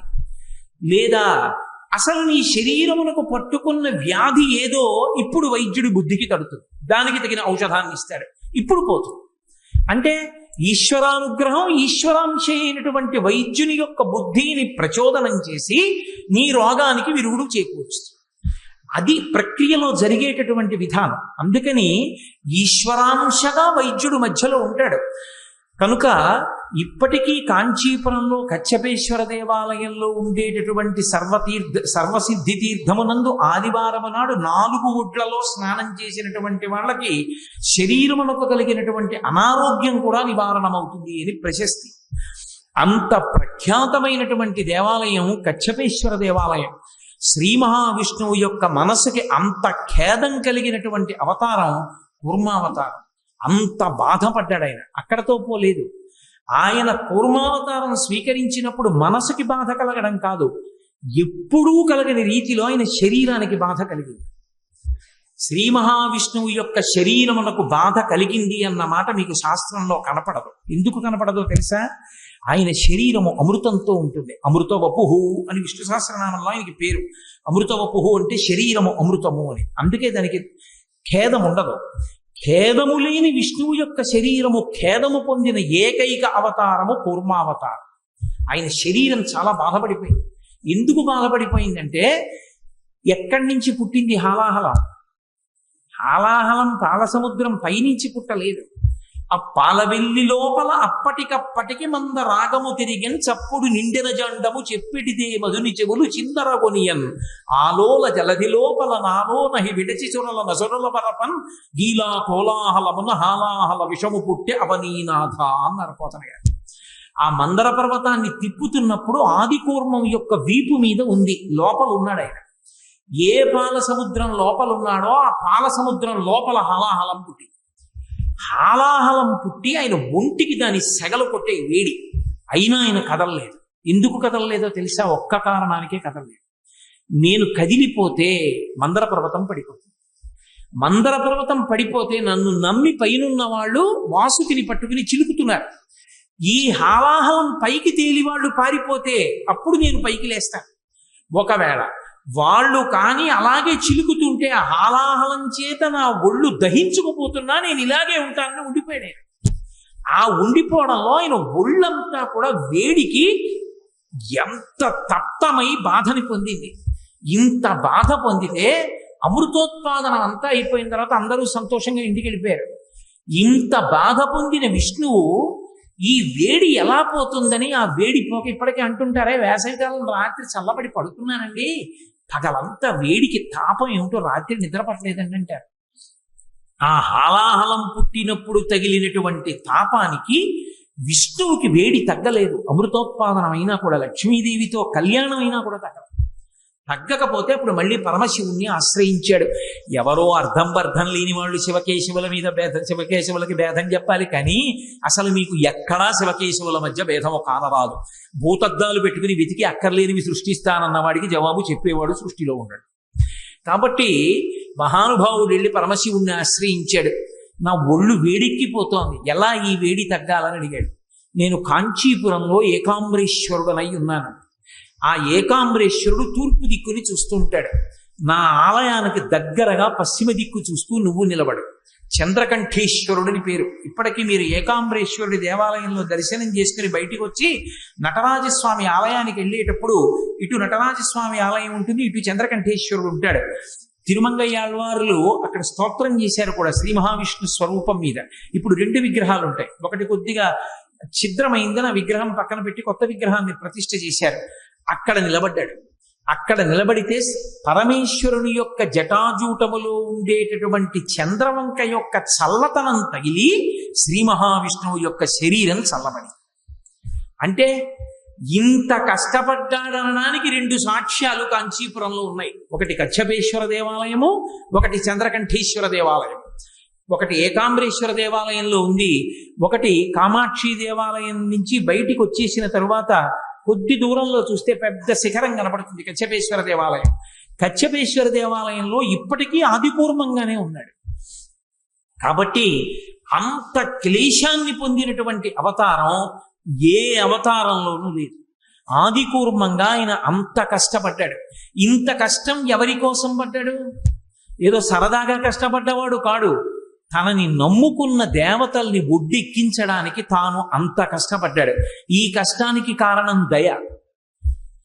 అంత తప్పు చేసిన వాళ్ళు ప్రార్థన చేస్తే వాళ్ళని రక్షించడానికి ఇన్ని కష్టాలు పడి ఇంత దయ కలిగిన పరమాత్మ పాదాలు విడిచిపెట్టి ప్రపంచంలో కనబడ్డ ప్రతివాడికి నమస్కారాలు పెట్టద్దని నేను అన్నాం. వాణ్ణి నమ్ముకున్నాను, వీణ్ణి నమ్ముకున్నానని నమ్ముకోవలసిన వాడిని వదిలిపెట్టుకోవడం ఎంత దరిద్రం జీవితంలో. వాణ్ణి వదులుకోవడమా? లోకంలో మిగిలినవన్నీ నమ్ముకోవడమా? అవి నమ్ముకున్నా దక్కేవి కావు. వీణ్ణి నమ్ముకుంటే జారిపోయేవి కూడా దక్కుతాయి. అందుకని అటువంటి పరమాత్మ స్వరూపం, అటువంటి దయ కలిగినది ఆదికూర్మం అంటే.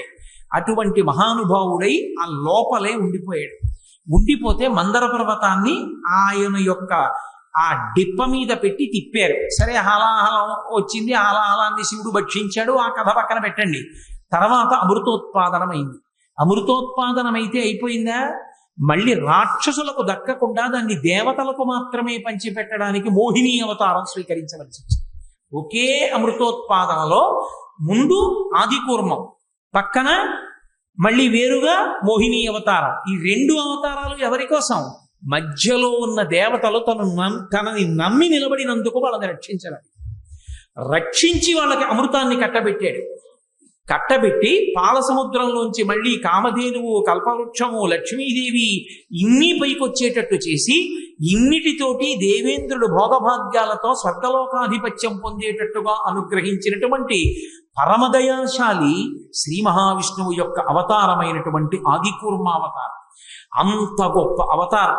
అందుకే ఆదికూర్మావతారాన్ని స్మరించిన, కూర్మావతారం గురించి ఒక్కసారి చదువుకున్న, కూర్మావతారం గురించి చెప్పిన, కూర్మావతారం గురించి విన్న విష్ణువు కాదుట, విష్ణువుతో పాటుగా 33 కోట్ల మంది దేవతలు ప్రీతి చెందుతారు. ఎవరు కూర్మావతారాన్ని తలుచుకుంటారో వాళ్ళు జ్ఞానాన్ని పొందుతారు. ఎందుకని అంటారేమో, ఇందులో ఒక పెద్ద చమత్కారం ఒకటి ఉంది. కూర్మము అంటే తాబేలు నిజానికి ప్రతి ఇంటిలో ఉండాలి. మనకి ఇప్పటికీ దేవాలయాల్లో తాబేళ్లు ఉంచుతారు. ప్రతి దేవాలయంలో తాబేలు ఉంటుంది. పూర్వం ప్రతి నూతిలో ఒక తాబేలు నుంచేవారు. ఎందుకు తాబేటి నుంచుతారో తెలుసా? తాబేటి యొక్క దర్శనము మంగళ దర్శనం. తాబేటి వంక చూస్తే మంగళం. అందుకే ఇంట్లో కనీసం తాబేలు బొమ్మ అట్టి ఉంచుకుంటారు. ఉంచుకుని ఒకసారి ప్రయత్నపూర్వకంగా దాని వంక చూస్తారు. ఎందుకు తాబేలు ఇంట్లో ఉంచుకోవాలి అంటే దాంట్లో ఒక రహస్యం ఉంది. దీక్ష అని ఒక మాట. దీక్ష అన్న మాట దేనికి అన్వయం అవుతుంది అంటే యజ్ఞానికి అన్వయం అవుతుంది. యజ్ఞం చేసేటటువంటి వాడు దీక్ష స్వీకరిస్తారు. దీక్షా స్వీకారం చేశాడు అంటే ఇంటి లోపలికి మళ్ళీ వెళ్ళరు. ఇక పూర్తయిన తర్వాతే ఇంట్లోకి ఎడతారు. ఇల్లు విడిచిపెట్టి బయటికి వచ్చేసి దీక్షావస్త్రాలు కట్టుకుని మేళతాళాలతో యాగశాల ప్రవేశం చేస్తారు. ఇక ఎప్పుడు మళ్ళీ ఇంటికి వెళ్ళడం? ఆ యాగం అంతా పూర్తయిపోయిన తర్వాత అవబృధం అని స్నానం చేస్తారు. మంత్రాలతోటి అవబృధ స్నానం అని బ్రాహ్మణులు చేయిస్తారు. ఆ అవబృధ స్నానం చేశారు అంటే అవబృధ స్నానం చేసిన వాళ్ళు సభలోకి వస్తే వాళ్ళకు ఒక ప్రత్యేకమైన గౌరవాన్ని ఇవ్వాలి. అవబృధ స్నానం చేసిన వారండి అని వారిని ప్రత్యేకంగా కూర్చోబెడతారు. అంత గౌరవనీయులు యజ్ఞం చేసి అవబృధం చేస్తే. ఆ యజ్ఞ స్వీకారమునకు సంబంధించినది దీక్ష. రెండవది దీక్ష అన్న మాట ఎవరికి అన్వయం అవుతుందంటే ఒక శిష్యుణ్ణి ఉద్ధరించడానికి గురువు గారి యొక్క అనుగ్రహ ప్రసరణ విధానమునకు దీక్ష అని పేరు. దీక్ష చేత ఏం చేస్తారంటే లోపల ఉండేటటువంటి వస్తువు బాగా తయారై ఎగిరిపోవడానికి అవకాశం ఇస్తారు. ఆకాశ్ అంటే పరమాత్మ, ఆ అంటే పరమాత్మ, ఆ మొట్టమొదటి అక్షరం. యో వేదాదౌ స్వర ప్రోక్తో వేదాంతే చ ప్రతిష్ఠిత తస్య ప్రకృతి లీనస్య యత్పరస్య మహేశ్వర అని వేదం. మొట్టమొదటి అక్షరమైనటువంటి అకారము విష్ణువాచకము. కాష్ అంటే ప్రకాశము, అంతటా ప్రకాశించేటటువంటి పరబ్రహ్మ స్వరూపము ఆకాశం. ఆకాశంలోకి ఎగిరిపోవడం అంటే పరమాత్మ యందు లయమైపోవడానికి, మోక్షం పొందడానికి కావలసినటువంటి జ్ఞానమును పొందడం. ఆ జ్ఞానము వచ్చేసి ఒకసారి తాను ఆత్మ అని ఎరుకలోకి వచ్చేసింది అనుకోండి, అలా ఎరుకలోకి వచ్చిన వాడిని జీవన్ముక్తుడు అంటారు. చచ్చిపోయిన తర్వాత ఎప్పుడో మోక్షం రాదు. జ్ఞానమును పొందగానే, తాను ఆత్మ అని ఎరుకలోకి రాగానే, నేను శరీరం కాదు అన్నది అనుభవంలోకి వస్తే భగవాన్ రమణుల్లా, చంద్రశేఖరేంద్ర సరస్వతి మహాస్వామి వారిలా, రామకృష్ణ పరమహంసల, వివేకానందుళ్ళ అలా అనుభవంలోకి వస్తే వాళ్ళు జీవన్ముక్తులు అంటారు. శరీరంతో ఉంటారు కానీ కురుడి కొబ్బరికాయ లోపల ఊడిపోయి ఎలా గుడుగుడులాడుతుంటుందో అలా ఆత్మ శరీరము నుండి విడివడి ఆత్మగా ఉండి శరీరాన్ని ఇక పట్టించుకోరు. ఆ శరీరంలోంచి బయటికి వచ్చేసి శరీరం పడిపోతే విదేహముక్తి అంటారు. శరీరం పడిపోయింది. అందుకే పెద్దల శరీరం పడిపోతే వారు చనిపోయారనరు, వారు విదేహముక్తిని పొందారు అంటారు. వారు ఉన్నప్పుడు సాధన చేత జీవన్ముక్తులు, వారు శరీరం పడిపోయిన తర్వాత విదేహముక్తిని పొందారు అంటారు. కాబట్టి ఎవరి విషయంలో ఏ మాట మాట్లాడాలన్నది తెలిసి ఉండి మాట్లాడాలి, అంతేగాని అందరికీ ఒకే మాట అన్వయం చేసి మాట్లాడకూడదు. కాబట్టి ఆకాశంలోకి ఎగిరిపోయేటట్టుగా, రెక్కలొచ్చి ఎగిరిపోయేటట్టుగా పక్షి పిల్లని, గుడ్డుని పక్షి ఎలా పొదుగుతుందో గురువు శిష్యుణ్ణి అలా పొదుగుతాడు. అంటే గుడ్డుకి ఏముంటుంది? పైన పెంకు ఉంటుంది, లోపల పిండం ఉంటుంది. లోపల పిండంతో పక్షికి సంబంధం తిన్నగా ఏమి ఉండదు, కానీ దాని సంబంధం పిండంతో. రామకృష్ణ పరమహంస అంటారు, గూట్లో పుల్ల ముక్కలతో గూడు కట్టి గూడు మధ్యలో కొద్దిగా గడ్డి వేస్తుంది. ఎక్కడి నుంచి తీస్తుందో మెత్తటి గడ్డి వేసి అందులో గుడ్డు పెడుతుంది. జాగ్రత్తగా దగ్గరకి జరిగి రెండు కాళ్ళు ఇలా ఇలా ఇలా ఇలా ఎడం చేసి తన పొట్ట తీసుకెళ్లి ఆ గుడ్డు పెంకుకి తగిలిస్తుంది. తగల్చి అరమోట్పు కన్నులతో ఇలా కళ్ళు మూసుకుని ఎంత ఆనందాన్నో పొందుతుంది. ఇప్పుడు పక్షి యొక్క వేడి పెంకుకి తగిలి, పెంకు యొక్క వేడి పిండానికి తగిలి లోపల ఉన్న పిండం పిల్లయిపోతుంది. పిల్లయిపోయి ఆ పెంకు పగిలిపోతుంది. పెంకు పగిలిపోయి పైకొచ్చిన పక్షి ఆకాశంలోకి ఎగిరిపోతుంది. దీక్ష అన్నమాట గురువు కూడా శిష్యుడికి అలాగే అన్వయం చేస్తాడు. పెంకు అజ్ఞానం, ఆ పెంకు అన్న అజ్ఞానం లోపల ఉండిపోతాడు. ఉండిపోయిన వాణ్ణి పొదుగుతాడు, అంటే రెక్కలిస్తాడు. ఇలా ఇలా నువ్వు బతకాలి, ఇలా ఇలా అనుష్ఠానం చెయ్యాలి, ఈశ్వరుడు సత్యం, ఈశ్వరుడి వైపుకి అడుగులు వెయ్యాలి, ఈ దేహం అశాశ్వతం, జాగ్రత్తగా ఉండు, ఇలా తెలుసుకో అని పునశ్చోత్తమ సంత్వమాది మంచి మాటలతో తన శిష్యుణ్ణి భగవత్ పదంలో నడిపిస్తాడు. ఆ అలా నడిపించగా నడిపించగా నడిపించగా శిష్యుడు ఆ పెంకు పగల కొట్టుకుని ఎగిరిపోతాడు, ఈశ్వరుని యందు ఐక్యమవుతాడు. అలా ఎగిరిపోవడానికి కావలసినటువంటి స్థితిని గురువు కల్పిస్తాడు. ఈ గురువు కల్పించేటటువంటి దీక్షని 3 రకాలుగా చెప్తారు. ఒకటి నయన దీక్ష, ఒకటి స్పర్శ దీక్ష, ఇంకొకటి స్మరణ దీక్ష అంటారు. నయన దీక్షకి మీనాక్షి అమ్మవారు ప్రతీక, అలాగే స్పర్శ దీక్షకి కంచి కామాక్షి అమ్మవారు ప్రతీక, స్మరణ దీక్షకి కాశీ విశాలాక్షి ప్రతీక. అందుకే అక్షి శబ్దంతో ఉంటుంది, అందుకే ఆవిడ గురుమండల రూపిణి. గురుమండల రూపిణి అంటే ఇలా దీక్ష ఇచ్చేది అమ్మవారే అని మీరు అనుకోకూడదు, భగవత్ తత్వానికి అన్వయం అవుతుంది. నేను మీతో విష్ణువు రక్షకుడు అని ఒక మాట అన్నాను. విష్ణువు కేవలము రక్షకత్వమే కాదు, ఆయన గురుస్వరూపం. ఆయన ఒకసారి హంసావతారంగా వచ్చారు, ఒకసారి దత్తాత్రేయ అవతారంగా వచ్చారు, ఒకసారి హయగ్రీవావతారంగా వచ్చారు, ఒకసారి వ్యాసాచార్యుల వారిగా వచ్చారు, ఒకసారి కృష్ణ భగవానుడుగా వచ్చి జగదాచార్యుడై భగవద్గీత చెప్పాడు. ఆయన ఎన్నోసార్లు ఆచార్య స్వరూపాన్ని పొంది జగద్గురువై నిలబడ్డాడు. కృష్ణుడు జగద్గురువు, అందుకే కృష్ణం వందే జగద్గురువు అంటాం. ఆ గురుతత్వం అన్వయమవుతుంది. ఇందులో స్పర్శ దీక్షని కుక్కుట దీక్ష అంటారు. కుక్కుట దీక్ష అంటే స్పర్శ పొందుతుంది. ఉదాహరణకి కుక్కుటం అంటే కోడి పెట్టని తరిమి తరిమి తరిమి తరిమి ఆ పెట్ట మీదకెక్కి కూర్చుంటుంది ఒక్క క్షణం, ఆ స్పర్శ సుఖాన్ని పొంది దిగిపోతుంది. కామాక్షి అమ్మవారు అనుగ్రహించేటప్పుడు స్పర్శనిస్తుంది, ఆమె తగిలి అనుగ్రహిస్తుంది. ఆమె తగలడం ఎంతో మంది కాంచీపురంలో అనుభవించారు, ఎందరినో అనుగ్రహించి. ఆవిడ ఒకానొకప్పుడు తుండీరరాజు విందు చేస్తే వర్షాలు కురిపించాలనుకుంటే ఆమె అందరితో పాటుగా వచ్చి విందులో ఒక ముత్తైదుగా కూర్చుని అన్నం తింటాడు. తుండీర మహారాజు గారు కూడా కనిపెట్టలేదు, కామాక్షి అన్నం తింటోంది. అమ్మవారే అన్నం తింటుంటే విఘ్నేశ్వరుడు కనిపెట్టాడు, నా తల్లి వచ్చింది అన్నం తింటోంది. ఆయన పిల్లవాడై గబగబా పాక్కుంటూ వచ్చి అమ్మ విస్తట్లోకి వచ్చి అన్నం తింటాడు. ఆ ముద్ద తింటుంటే అయ్యో ఎవరో పిల్లాడు వచ్చేసాడని అందరూ పట్టుకోబోయారు.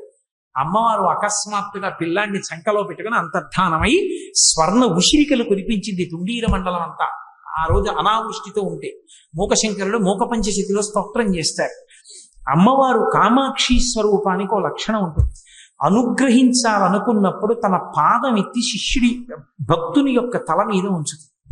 అందుకే శంకర భగవత్పాదులు సౌందర్యలహరి చేస్తున్నప్పుడు లలితాపరా భట్టారికా స్వరూపమే కామాక్షి స్వరూపం.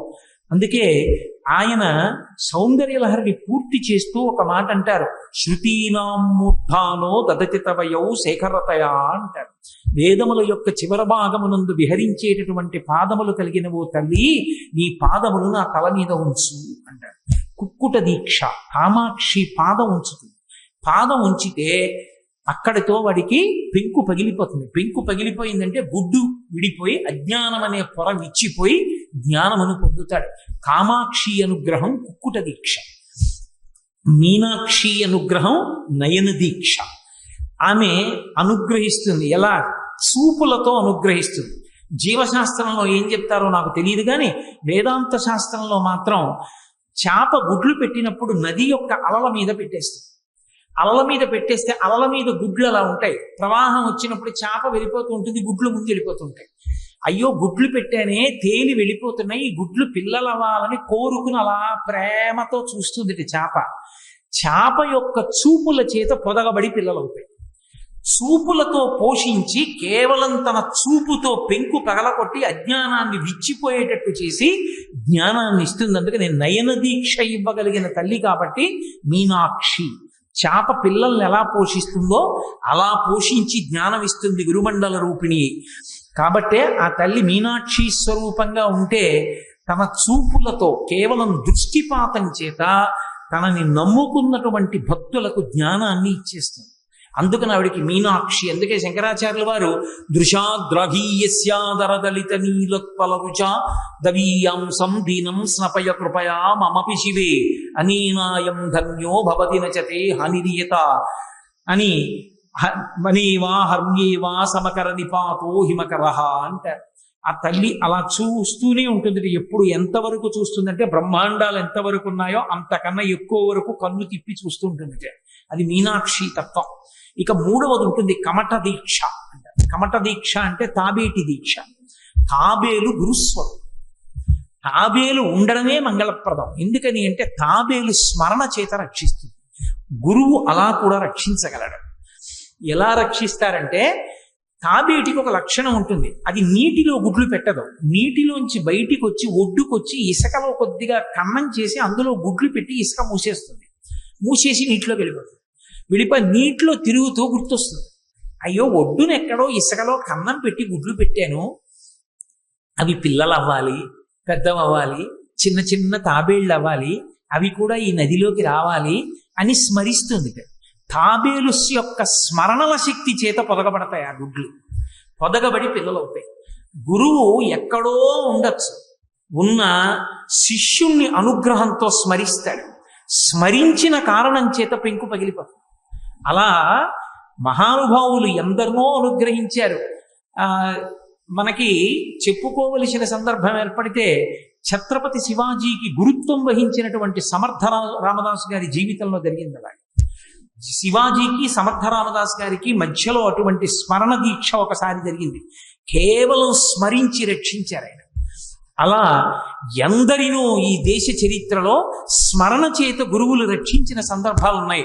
శృంగగిరి పీఠాధిపత్యం వహించినటువంటి చంద్రశేఖర భారతీ మహాస్వామి వారు ఒకానొకప్పుడు సమాధి స్థితిలో ఉండి అకస్మాత్తుగా సమాధిలోంచి బయటికి వచ్చి ఆ పీఠంలో ఉన్న ఒక వ్యక్తిని పిలిచి ఉత్తరం రాసి నేపాల్ రాజుగారికి ఇవ్వండి, ఆపదలో ఉన్నారు, ఆయనకేమీ పరమాలేదని మళ్ళీ ప్రభువు అవుతారని నేను చెప్పానని పట్టుకెళ్ళండి అని అక్షతలు ఇచ్చారు.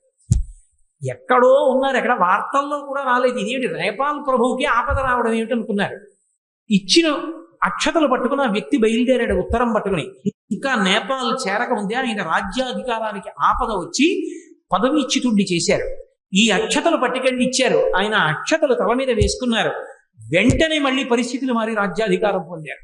అప్పుడే చంద్రశేఖర భారతీ స్వామి వారి దగ్గరికి వచ్చి ఒక్కసారి నేపాల్ రమ్మని అడిగితే వారు మహానుభావులు, వారి నోటి వెంట మాట వచ్చిందంటే వేదం, మేము రాము, మా శిష్యులు వస్తారన్నారు. ఆ మాటే నిజమైంది. వారు వెళ్ళలేదు. వారి శిష్యులైనటువంటి అదేంటి విద్యాభినవ నరసింహ భారతీ స్వామి వారు, ఇప్పుడున్నటువంటి భారతీ తీర్థ మహాస్వామి వారి వారి గురువు గారు వెళ్ళారు. అభినవ విద్యాతీర్థ మహాస్వామి గారు, అభినవ విద్యా మహాతీర్థ స్వామి వారు నేపాల్ వెళ్ళారు. నేపాల్ వెళ్ళినప్పుడు అక్కడ ఆయనకి ఎన్నో రాసమర్యాదలు చేశారు. తిరుగు ప్రయాణానికి సిద్ధపడుతున్నారు. ఇంత దూరం వచ్చారు, మమ్మల్ని అనుగ్రహించారు, మా నేపాల్ ప్రభుత్వం తరపున మీకేమైనా బహూకరిద్దాం అనుకుంటున్నాం, మీకేం కావాలని అడిగారు. ఆయన అడిగిన కోరిక ఏమిటో తెలుసా? ఇక్కడ ఉన్నటువంటి దేవాలయంలో కాఠ్మండు పశుపతినాథ్ దేవాలయంలో గంట కొడితే కాఠ్మండు సగభాగం వినబడుతుంది. అంత గొప్ప గంట. అంత గంట అక్కర్లేదు కానీ అందులో 10వ వంతు శబ్దం చేసే గంట ఒకటి ఇమ్మన్నారు. ఆ గంట బహూకరించారు. ఇప్పుడు శృంగేరి పీఠంలో శారదాదేవి దేవాలయంలో ఉన్న గంట అభినవ విద్యాతీర్థ మహాస్వామి వారు నేపాల్ వెళ్ళినప్పుడు కాఠ్మండు మహారాజు బహూకరించిన గంట. ఇప్పటికే ఆ గంటే కొడతారు. కాబట్టి మహానుభావులు తమ స్మరణల చేత రక్షిస్తారు. కమట దీక్ష అంటే ఏమిటంటే మనం దేన్నో స్మరిస్తే అది రక్షింపబడదు. భగవానుడు మనని స్మరిస్తే మనం రక్షింపబడతాం. తన స్మరణ చేత జ్ఞాపకం తెచ్చుకుని ఆయన జ్ఞాపకాలలో మనం ఉంటే, మనం ఎంతసేపు ఈశ్వరుణ్ణి చూశాం కాదు, మనని ఈశ్వరుడు చూశాడా అన్నది ప్రధానం. ఆనంద నిలయంలోకి మనం వెడుతుంటే ఒరే వాడు వస్తున్నాడు రా అని పరమాత్మ సంతోషంగా మనని చూసిన నాడు మన బ్రతుకు ధన్యం. తప్ప 1000 రికమెండేషన్లు చేయించుకుని ఎంతసేపు అక్కడి నించున్నామన్న దానితో ఏ విధమైనటువంటి ప్రయోజనం. ఈశ్వరుడి దృష్టిలో పడడానికి హేతువు ధర్మం ఒక్కటే. ఆ ధర్మాన్ని పట్టుకున్న నాడు ఈశ్వరుడు వాడి వంక ప్రేమతో చూస్తాడు. ఆయన దృష్టిలో పడడం అంటే కమట దీక్ష. అందుకే ఎవరు ఆది కూర్మాన్ని స్మరించారో, ఆది కూర్మము యొక్క స్మరణలు ఎవరి మీద పడతాయో వాళ్ళు జ్ఞానములు పొంది మోక్షాన్ని పొందుతారని చెప్పడానికి రహస్యం అక్కడ ఉంది. కాబట్టి ఇంట్లో తప్పకుండా కూర్మాన్ని ఉంచుతారు. కూర్మాసనం అని ప్రత్యేకంగా వేసి కూర్చుంటారు. తపస్సు చేసేటటువంటి వాళ్ళ పీట మీద తాబేటిని చెక్కుతారు. ఆ కూర్మం మీద కూర్చుంటే ఒక ప్రత్యేకమైన లక్షణం ఒకటి ఏర్పడుతుంది. దీన్ని రహస్యంగా ప్రస్తావించారు శంకరాచార్యుల వారు. షట్పదీ స్తోత్రం చేస్తూ ఆయన ప్రారంభం చేస్తూనే అవినయమపనయ విష్ణోహో అని మొదలుపెట్టి సంసారం తారయ తారయ అంటూ మొదలుపెట్టారు. సంసారాన్ని దాటించేవాడా అని మొదలుపెట్టి ఒక పెద్ద చమత్కారం చేశారు షట్పది స్తోత్రంలో.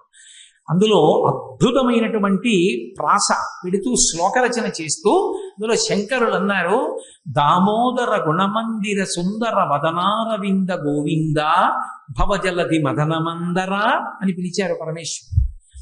దామోదర గుణమందిర సుందర వదనారవింద గోవింద, దకారం తిరగడంలో వచ్చిన అందం శ్లోకానికి, అని పిలుస్తూ భవజలధి మదనమందర అన్నారు. ఇక్కడ తాబేలం లేదు, నువ్వు మందర పర్వతం అన్నారు విష్ణువు. అసలు క్షీరసాగర మథనం ఎందుకు వినాలి, కూర్మావతారం ఎందుకు వినాలి అని అడిగారు. కూర్మావతారం ఎందుకు వినాలో తెలుసా? చాలా మందిని చూడండి, కొంచెం భగవత్ సంబంధం ఉండి కాస్త ఏదో భగవంతుడి గురించి 2 ఉపన్యాసాలు చెప్పే వాళ్ళందరికీ కూడా వచ్చేటటువంటి సమస్యల్లో, వచ్చేటటువంటి ఫిర్యాదులలో సాధారణంగా ఉండే ఫిర్యాదు ఒకటి ఉంటుంది. ధ్యానం చేద్దామంటే మనసు నిలబట్టలేదండి, ఏం చేయమంటారు? ధ్యానం చేస్తే మనసు నిలబడిపోతే తరించిపోయావు. అంత తేలిక? కొన్ని కోట్ల జన్మల నుంచి స్వేచ్ఛనిచ్చావు దానికి, విశృంఖల విహారం. ఇప్పుడు నువ్వు పిలిస్తే రమ్మంటే వస్తుంది అది? ఎంత సాధన చేస్తే వచ్చి నిలబడుతుంది? అంత తేలిక అది నిలబడదు. నిలబడదన్నది గుర్తుంచుకుంటే ఒక పెద్ద రహస్యం ఒకటి ద్యోతకం అవుతుంది. అందుకే శంకరులు భవజలధి మదనమందర అన్నారు. మదన శబ్దం ఎవరికి అన్వయమో తెలుసా? మన్మధుడికి. కూర్మావతారంగా శ్రీ మహావిష్ణువు కచ్చపేశ్వర దేవాలయంలో ప్రార్థన చేస్తే పరమశివుడు మెచ్చుకుని లోకానికంతటికి అందగాడు నీ కడుపున పుడతాడయా, నువ్వు ఎంత అందగాడివో అంత అందగాడు నీ కడుపున పుడతాడని వరం ఇచ్చారు. అప్పుడే మన్మధుడు పుట్టాడు. విష్ణువు యొక్క కుమారుడుగా మన్మధుడు పుట్టడానికి కారణం కచ్చపేశ్వర దేవాలయంలో పరమశివుడు ఇచ్చిన వరం. కందర్పదర్ప రసుందర దివ్యమూర్తే కాంతా కుజాంబురుహ కొట్మలలోల దృష్టే కళ్యాణ నిర్మల గుణాకర దివ్య కీర్తే శ్రీ వెంకటాచలపతే తవ సుప్రభాతం. కాంతాకుచాంబురుహ కుట్మలలోల దృష్టి అంటే వచ్చి ఆ దర్శనానికి వచ్చిన ప్రతి ఆడవాళ్ళ యొక్క కుచాలు చూడటం అదే కర్మ ఆయనకి, అందుకు ఆయన నించున్నది. అది కాదు దాని అర్థం. కాంతాకుచాంబురుహ కుట్మలలోల దృష్టి అన్న మాటకు అర్థం ఏంటంటే ఆయన కాంత భూదేవి. భూదేవి యొక్క కుచములు అంటే ధాన్యపు రాసుల చివరి భాగములు. మా తల్లి అయినటువంటి భూదేవి మీద ఎప్పుడూ ధాన్యపు రాసులతో ఉండేటట్టుగా మంగళ దృష్టిని అనుగ్రహించి మమ్ము కాపాడువాడా అని దాని అర్థం. అంతేగాని వచ్చిన ఆడవాళ్ల కుచాలు చూసేవాడా అని అర్థం చెప్పకూడదు ఆ శ్లోకానికి. కాబట్టి కాంతాకుచాంబురుహ కుట్మలలోల దృష్టి కళ్యాణ నిర్మల గుణాకర దివ్యకీర్తి శ్రీ వెంకటాచలపతే తవ సుప్రభాతం. అందులో ఆయన గురించి చెప్తూ ఈ మాట అంటారు మహానుభావుడు. ఆయన భవజలధి మదనమందర, మన్మధుడు విష్ణువు యొక్క కొడుకు. లోకంలో ఎక్కడైనా తండ్రికి వయసు అయిపోతుంటుంది, కొడుకు అందంగా ఉంటాడు. అబ్బో ఆయన వయసులో ఉన్నప్పుడు అలాగే ఉండేవారంటే ఆయన అందమే అబ్బాయిది అంటారు. కానీ ఇక్కడ విచిత్రం ఏమిటంటే విష్ణువు విషయంలో కొడుకు కన్నా అందంగా తండ్రే ఉంటాడు. కొడుకు చిన్నపుచ్చుకుంటాట, అబ్బా మా నాన్నగారు ఏంటి ఇంత అందంగా ఉంటారు, ఆయన అంత అందంగా లేనని మన్మధుడు అనుకుంటాట. ఎవరు మన్మధుడు? రతేహ పాతివ్రత్యం రమ్యయతి శిథిలేన వపుష అంటారు శంకరాచార్యుల వారు సౌందర్యలహరిలో. మన్మధుడు ఇంత అందగాడైన భర్త ఎవరికీ లేడని రతీదేవి అనుకుంటుంది. అంత అందగాడు కొడుకు విష్ణువుని చూసి ఏమిటో వయసులో ఉన్న నాకన్నా మా నాన్నగారే అందంగా ఉంటారంటారట. అందంగా ఉంటాడన్న వాళ్ళందరికీ పోలిక వేస్తే ఆయన మన్మధుడిలా ఉంటాడండి అంటారు. మన్మధుడిలా ఉంటాడు కదా అనుకుంటే మన్మధుడు ఎంత బాగుంటాడో అని మన్మధుడిని విష్ణుమూర్తి పక్కన పెడితే మన్మధుడు సిగ్గుతో తలంచుకుంటాట మా నాన్నగారే బాగుంటారండి ఏంటట. కందర్ప దర్ప హరసుందర దివ్యమూర్తి. కందర్పుడు అంటే మన్మధుడు. కందర్ప దర్ప హర సుందర దివ్యమూర్తి. మన్మధుడు చాలా అందంగా ఉంటానని మనసులో పొందిన అతిశయాన్ని పోగొట్టగలిగినంత అందంగా ఉండగలిగినటువంటి వాడా, అందమైన వాడా అని పిలవడం. కాబట్టి అంత అందమైన కొడుకు ఎందుకు పుట్టాడంటే పరమశివుని యొక్క వరం కచ్చపేశ్వర దేవాలయంలో, అందుకు పుట్టాడు మన్మధుడు. కాబట్టి ఆ శ్రీ మహావిష్ణువుని ఊతంగా తీసుకోవాలి. ధ్యానం చేసేటప్పుడు మీరు ఒకటి గుర్తుపెట్టుకోండి, అమృతం ఎక్కడి నుంచి పుట్టాలి?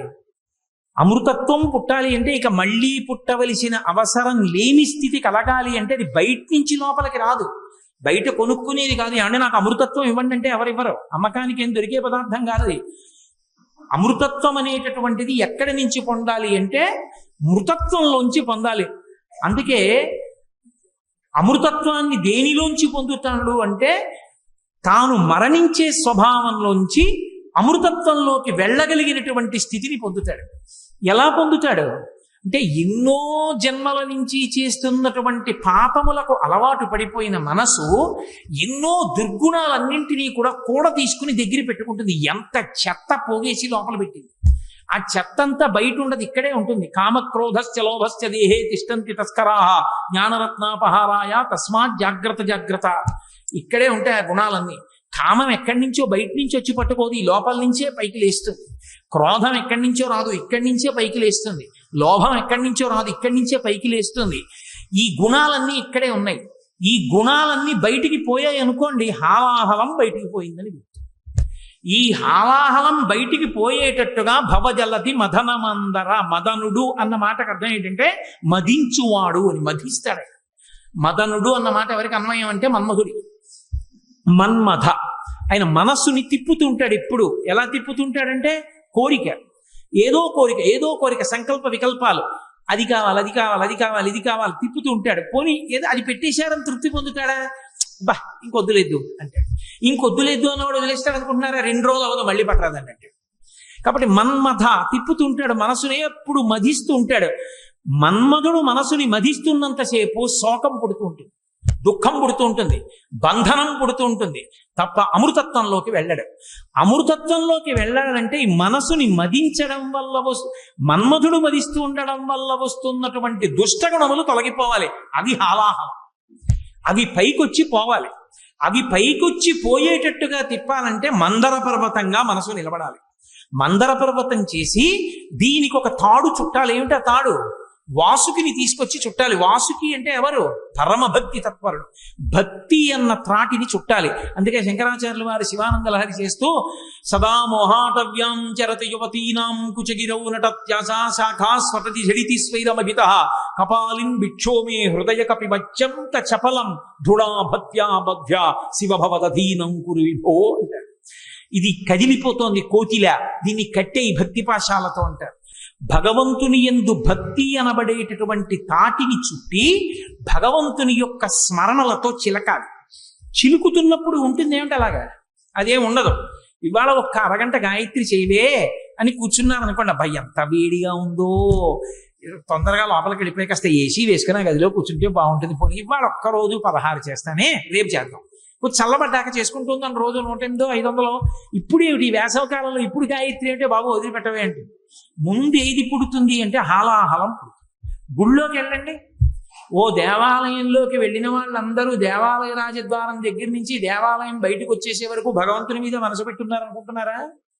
అక్కడ తప్ప అన్ని చోట్ల పెట్టుంటారు.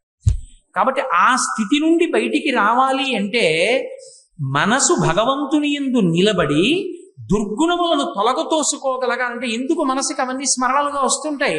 కామక్రోధ లోభ మద మోహ మాత్సర్యములు అనేటటువంటి 6 ఆశ్రయించడం వల్ల ఇవి బయటికి తొలగిపోయి భగవంతుని యందు మనసు నిలబడాలి అంటే మన ప్రయత్నంతో అయిపోతుందన్న సాధన కాకుండా శ్రీ మహావిష్ణువు ఆదికూర్మమై ఆధారమై నిలబడాలి. నిలబడితే భక్తి అన్న తాటితోటి మనస్సు అన్న మందర పర్వతాన్ని ఆయన మీద పెట్టి భగవంతుని యొక్క స్మరణలనేటటువంటి చిలుకుడు చిలికితే ఆ లోపల నుంచి ముందు దుర్గుణములన్నీ వెళ్ళిపోతే అప్పుడు అందులోంచి నెయ్యికి అమృతమని పేరు. అందుకే ఘృతం పిబేత్ అని ఆశీర్వచనం. నెయ్యి తినండి అని ఆశీర్వచనం చేయరు, నెయ్యి త్రాగండి అని ఆశీర్వచనం చేస్తారు. ఘృతం అంటే మీరు అమరకోశం చూస్తే ఘృతం అన్న మాటకు పర్యాయ పదం అమృతం. నెయ్యి, ఆవు నెయ్యి అమృతము పర్యాయ పదాలు. అమృతం తాగండి. అమృతం ఎక్కడి నుంచి వస్తుంది? నిన్న మీకు చెప్పాను కదా, పాలు కాచి తోడి పెట్టినటువంటి పెరుగులోంచి వస్తుంది. ఆ పెరుగు అంటే ఒకటి తోడుకుంది అన్న మాటకు అర్థం ఏంటంటే పాలు అంటే పాల సముద్రం, తెల్లగా ఉండేది సత్వగుణం. భగవంతునికి సంబంధించినటువంటి కథలు వింటున్నప్పుడు, భగవంతుని యొక్క కథల యొక్క విశేషాలు తెలుసుకుంటున్నప్పుట మంచి భక్తి తత్పరత కలిగినటువంటి వాడికి ఆనంద డోలికలలో తేలిపోతున్నట్లు ఉంటుంది. అసలు నాకు జపం ఎందుకయా, నాకు తపస్సు ఎందుకయా, చెప్పేవాడు ఉంటే చాలయా, నేను వింటూ తేలిపోతాను ఆనంద సాగరంలో అన్నాడు. అమరేంద్రాదుల కొల్చు భంగిజనుల జాక్షు సేవించగా విమల జ్ఞాన విరక్తి ముక్తి నొసగున్ వేయేల భూనాథ తత్కమలాధీశు కథా సుధావస నదీ కల్లోల మాలా పరిభ్రమమెవ్వానికినైన కర్ణ యుగళీ పర్వంబు కాకుండునే. కథాసుధారస నదీ కల్లోల మాలా పరిభ్రమము, ఆ భగవంతుని యొక్క కథా శ్రవణం అనేటటువంటి సుధా సముద్రములో ఉండేటటువంటి ఆ కెరటాల మీద తేలిపోతట భగవత్ కథ వింటున్నప్పుడు. ఆ భగవత్ కథ విని ఆనందమును పొందడమే పాలసముద్రం. ఆ వినడం అనేటటువంటి గుణం కలిస్తే ఈ విన్నదాన్ని వెంటనే విడిచిపెట్టేసేటట్టుగా ప్రవర్తించకూడదు. లోపల మననం చేసుకోవాలి, కదలకుండా ఇంకొక దాని మీదకి దృష్టి వెళ్లకుండా ఏది విన్నామో దాన్నే స్మరించాలి. అదే తోడు పెట్టడం. తోడు పెట్టడం అంటే దాన్ని దీంతో కలిపి నించోబెట్టడం. భాండం అంటే ఇదే కుండ, శరీరం. ఇందులో తోడు పెడితే అది తోడుకుంటుంది, తోడుకుని గడ్డ కడుతుంది. అంటే భగవంతుని యొక్క రూప గుణ విభూతులకు సంబంధించిన స్మరణలు నిలబడతాయి. ఇప్పుడు దీనిలోకి భగవంతుని యందు నిరతిశయ భక్తి అనబడేటటువంటి తాడు కట్టబడినటువంటి మనసుని దింపాలి. దింపి స్మరణలని చిలకాలి. చిలికితే అందులోంచి వెన్న పైకొస్తుంది. ఈ వెన్నకి ఏమని పేరు అంటే నిరతిశయ ప్రీతి అంటారు. అంటే ఇక భగవంతుణ్ణి తప్ప ఇంకొక దాన్ని చూడలేడు. అస్తమానం ఆయనే జ్ఞాపకం వస్తుంటాడు, అన్నిటిలో ఆయన్నే చూస్తుంటాడు. ప్రాణేశ నీమంజు భాషలు వినలేని కర్ణరంధ్రంబుల కలిమియేల భువనమోహన నిన్ను పడగానగాలేని చక్షురింద్రియముల సత్వమేల దైత నీయధరామృతంబానగాలేని జిహ్వకు పలరుచి సిద్ధియేలా అంటుంది రుక్మిణీదేవి. అలా ఏది చూస్తున్నా సరే భగవంతుడే గుర్తొస్తుంటాడు. ఆ స్థితికి చేరిపోతే వెన్న. ఇప్పుడు ఈ వెన్నని జ్ఞానం అనేటటువంటి అగ్నిహోత్రం మీద కాలిస్తే దాంట్లోంచి వచ్చేటటువంటిదే నెయ్యి, అది అమృతం. అమృతం అంటే ఇక మళ్ళీ పుట్టవలసినటువంటి అవసరము లేని స్థితిని పొందుతాడు. తమసోమా జ్యోతిర్గమయ మృత్యోర్మా అమృతంగమయ. మృత్యువు నుండి అమృతత్వానికి వెడతాడు. ఈ అమృతత్వానికి వెళ్ళేటప్పుడు మొట్టమొదట అమృతము రాదు, హాలాహలం వస్తుంది. కారణమేమి? నీ మనసులో నువ్వు పెట్టుకున్నది ఇన్నాళ్ల నుంచి హాలాహలాన్నే పెట్టుకున్నావు. ఇప్పుడు ఈ హాలాహలాన్ని ఎవరు పుచ్చుకుంటారు? ఈ కామక్రోధ లోభ మదమోహ మాత్సర్యాలు విడిచిపెడితే పుచ్చుకునేవాడు ఎవడు? పరమేశ్వరుడే పుచ్చేసుకుంటాడు. పుచ్చేసుకుని శుద్ధ సత్వాన్ని మిగలుస్తాడు. ఆ శుద్ధ సత్వాన్ని మిగల్చడానికి ధ్యానం చేసేటప్పుడు లోపల ఆధార భూమిగా తీసుకోవలసినది మహానుభావుడైనటువంటి ఆ ఆదికూర్మమైనటువంటి శ్రీ మహావిష్ణువే. ఆయనని ఆధారం చేసి మనసన్న మందర పర్వతాన్ని నిలబెడితే అప్పుడు అది తిరగడంలో ఇబ్బంది రాదు. ఇలా తీసుకురావడానికి ధ్యాన ప్రక్రియలో ఆయన మనకి ఎంత ఆధారభూతుడవుతాడో, ప్రారంభంలోనే ఎందుకు అసలు అమృతం పుట్టదో, ఇలా ధ్యానానికి కూర్చోగానే మనసు నిలబడిపోయింది అనుకోండి. నేను ధ్యానానికి కూర్చున్నానండి అన్న మాటకు అర్థం ఏంటి? నేను ధ్యానానికి కూర్చున్నాను అంటే నేను ఏదో ఒక్క విషయాన్నే చూస్తున్నాను అని గుర్తు. నేను పరదేవత యొక్క పాదములొక్కటే చూస్తున్నాను అనుకోండి. బాహ్యనేత్రములు మూసేసి ఈ కన్నుల ముందున్నవి కనపడకుండా ఉండడానికి ఈ నేత్రములు మూసేసి మనోనేత్రంతో అమ్మవారి పాదాలు ఒక్కటే చూస్తూ అమ్మవారి పాదాల మీద పసుపు వేసి కుంకం వేసి అక్షతలు వేసి పువ్వులు వేసి నేను అమ్మ పాదాలకి తల వంచి నమస్కరిస్తే ఆవిడ కుంకం నా నుదుటి కంటుకుని నేను పరవశించిపోయి ఆనంద స్థితిలో ఉన్నాను అనుకోండి. నా పక్కన నా భార్య వచ్చి నిలబడినా దాని కాలికి పెట్టుకున్న గజ్జెల పట్టాల చప్పుడు నా చెవు పుచ్చుకున్నా మనసు పుచ్చుకోదు. చెవికి మనసుకి మధ్యలో ఉన్న సంబంధం తెగిపోతుంది. ఒక్కొక్కచో అదొక దీక్ష. శ్రీ విద్యా సంప్రదాయంలో అదొక స్థాయి. కన్నులు తెరుచుకుని ఉంటారు కానీ ఎదురుగుండా ఉన్నది కనపడదు. లోపల ధ్యానం చేస్తున్న దాన్ని చూస్తూ ఉంటారు. ఆ స్థితికి ఎదిగిపోయాడు అనుకోండి, అప్పుడు దృష్టి అంతా వెళ్ళి కేంద్రీకరింపబడిపోయింది. ధ్యానం మూడు లేవు. ధ్యానం చేస్తున్నవాడు, ధ్యానము చేయబడుతున్న వస్తువు అని మూడు ఉండవు, ఒక్కటే. ఏ వస్తువుని ధ్యానం చేస్తున్నాడో ఆ వస్తువుగా మారిపోయి ఆనంద తన్మయత్వంలో నిలబడిపోతాడు. అది అంబుజోదర దివ్యపాదార వింద చింతనామృతపాన విశేషమత్త చిత్తము ఏ రీతి ఇతర విషయంబు చేరనీర్చు వినుత గుణశీల మాటలు వెయ్యునేలా అంటాడు ప్రహ్లాదుడు. ఆ స్థితికి చేరుకోవాలి అంటే మనస్సు అలా కదలకుండా ఉండాలంటే ఆధారం ఒకటి ఉండాలి.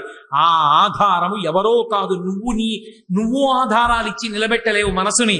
నీవు భగవంతుని పట్ల చేసినటువంటి భక్తి కారణంగా శ్రీ మహావిష్ణువే ఆదికూర్మమై ఆధారమై మనసుని నిలబెడతారు. నిలబెట్టి అమృతం లోపల నుంచి పుట్టేటట్టు హాలాహలం తొలగిపోయేటట్టు చేస్తారు. ఈ ధ్యాన ప్రక్రియకి యథార్థానికి అసలు క్షీరసాగర మథనము ఇక్కడే జరుగుతూ ఉంటుంది. అందుకే ఇక్కడ క్షీరసాగర మథనానికి ధ్యానాన్ని అన్వయం చేసి శంకర భగవత్పాదులు షట్పదీ స్తోత్రం చేస్తే దామోదర గుణమందిర సుందర వదనారవింద గోవింద భవజలధి మదనమందర అని పిలిచారు.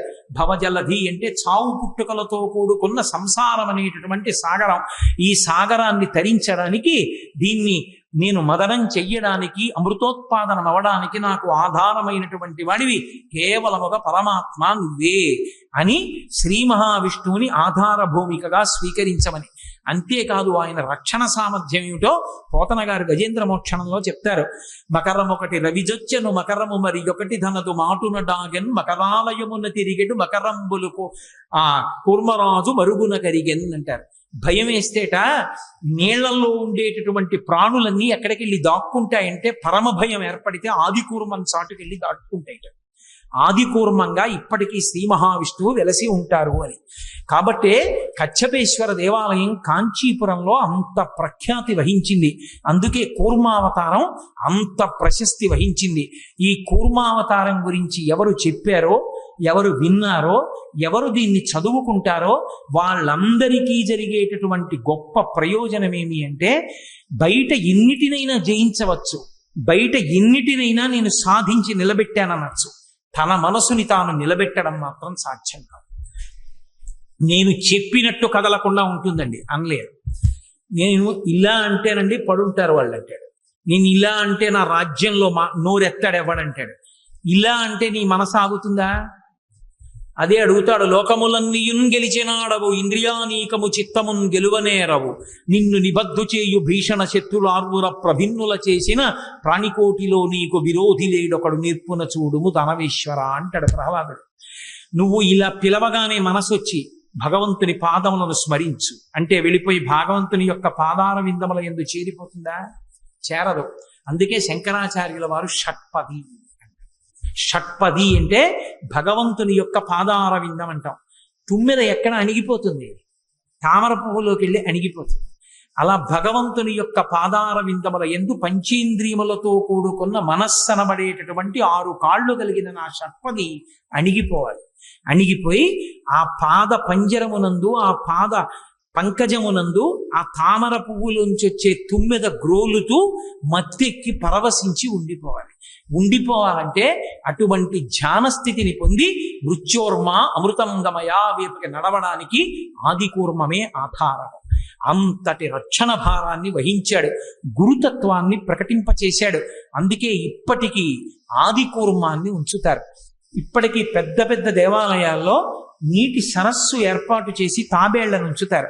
నా చిన్నతనంలో దేవాలయాలకు పెడితే తాబేళ్లు ఉండేవి. వాటికి చక్కగా బొట్లు అవి కూడా పెడుతుండేవారు. వాటికి కాసిని శనగల్లాంటివి వేస్తే వచ్చి తింటుండేవి. తాబేలు ఎక్కడైనా కనపడితే నమస్కరించేవారు. ప్రతి నూతిలో, ప్రతి చెరువులో ఎక్కడ చూసినా తాబేలు ఉండేవి. ఎందుకనంటే తాబేటి యొక్క దర్శనం అంత గొప్పది. కూర్మ యంత్రం అని ఒక ప్రత్యేకమైన యంత్రం వేస్తారు. కూర్మాసనం అని ఆసనం వేసుకుంటారు.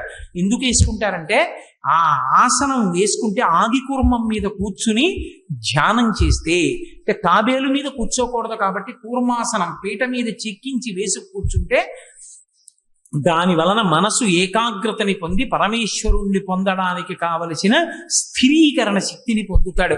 ఇన్ని లక్షణములను ప్రకటింపచేసినటువంటి మహోత్కృష్టమైనటువంటి అవతారము కూర్మావతారం. సరే, ఆ కూర్మావతారం తర్వాత వచ్చినటువంటి అద్భుతమైనటువంటి అవతారము వరాహావతారం. ఏముంది పరవశంతో చెప్తే గంటలు, సిలబస్ అనుకుంటే నిమిషాలు. కాబట్టి అలా చెప్పడం అలవాటు లేకే ఈ పెద్ద నలుగురు. ఆ వరాహావతారాన్ని స్వీకరించాడు పరమాత్మ ఒకనొకప్పుడు. మత్స్య కూర్మ వరాహశ్చ నరసింహశ్చ వామనః అని కదా. అందుకని ఆయన వరాహావతారం స్వీకరించడం అంటే పంది యొక్క రూపాన్ని పొందాడు. ఏమిటి ఆయన కర్మ? ఎందుకు పంది రూపాన్ని పొందడం అంటే, ఆయన కొరకు పంది రూపాన్ని పొందినవాడు కాదు, లోకరక్షణ కొరకు పొందినటువంటి వాడు. ఒకానొకప్పుడు ఒక ఆశ్చర్యకరమైనటువంటి సందర్భం ఒకటి జరిగింది. జయ విజయులని శ్రీవైకుంఠంలో ఆ శ్రీ మహావిష్ణువు యొక్క పార్షదులు వాళ్ళు లోపలికి ఎవ్వరూ వెళ్లకుండా కాపు కాస్తూ ఉంటారు. ఒక్కొక్కసారి స్థానబలం చాలా విచిత్రమైనటువంటి అహంకారాన్ని తీసుకొస్తుంది. అహంకారం తీసుకురావడానికి ఒక కారణం ఉండాలనుకుంటే అంతకన్నా పొరపాటు ఇంకోటి లేదు. నాకు ఏమీ లేదండి అని అహంకరిస్తాడు ఒకడు. ఉందని అహంకరిస్తే నాకు ఏ గొడవ లేదండి. ప్రతివాడికి ఆఫీసులో చాలా పనులు ఉన్నాయనుకోండి, నాకు ఏ గొడవ లేదా, ఇదే ఎప్పటికి వెళ్ళిపోవచ్చు, నేను హాయిగా నాది తేలిక సీటుని అహంకరిస్తాడు. అహంకరించాలన్న కోరిక ఉండాలి, కానీ అహంకరించడానికి ఒక ప్రత్యేకమైన విభూతి ఉండవలసిన అవసరం లేదు. ఏమీ లేదని కూడా అహంకరించవచ్చు. కాబట్టి ఆ అహంకారమే కొంప ముంచేస్తుంది. శ్రీ మహావిష్ణువు యొక్క ఏకాంతవాసాన్ని రక్షించే వాళ్ళం మేమే. మా అనుమతి ఉంటే తప్ప విష్ణు దర్శనం అవ్వదు. మేము అనుమతిస్తే పెడతారు, మేము అనుమతించకపోతే విష్ణు దర్శనం అవ్వదు. ఇది ఎంత దూరం వెళ్ళిందంటే భాగవతంలో ఒకనాడు శ్రీ మహావిష్ణువు లక్ష్మీదేవి ప్రణయ కలహానికి లోనయ్యారు. ఏదో ప్రణయం, వాళ్ళిద్దరూ ఆడుకుంటున్నారు. దాంపత్యం అన్న తర్వాత అందులో చిన్న కోపం రాకపోతే అసలు పండగ. ఎప్పుడూ పరమ ప్రేమతో తాళి కట్టిన దగ్గర నుంచి ఎన్నడూ అసలు ఒకరినొకరు మాట అన్నది అనుకోని దాంపత్యం అనుకోండి, అంతకన్నా అర్ధరహితమైన దాంపత్యం ప్రపంచంలో ఇంకోటి ఉండదు. ఎప్పుడో అప్పుడు దెబ్బలాడుకోవాలి. అంటే కావాలని ముహూర్తాలు పెట్టుకు దెబ్బలాడుకోమని నా ఉద్దేశం కాదు. ఏదో చిన్న మాట పట్టింపు, కొద్దిగా కోపం వస్తుంది, అది భయంకరంగా ఎవరో జోక్యం చేసుకునే అవసరం రాకూడదు.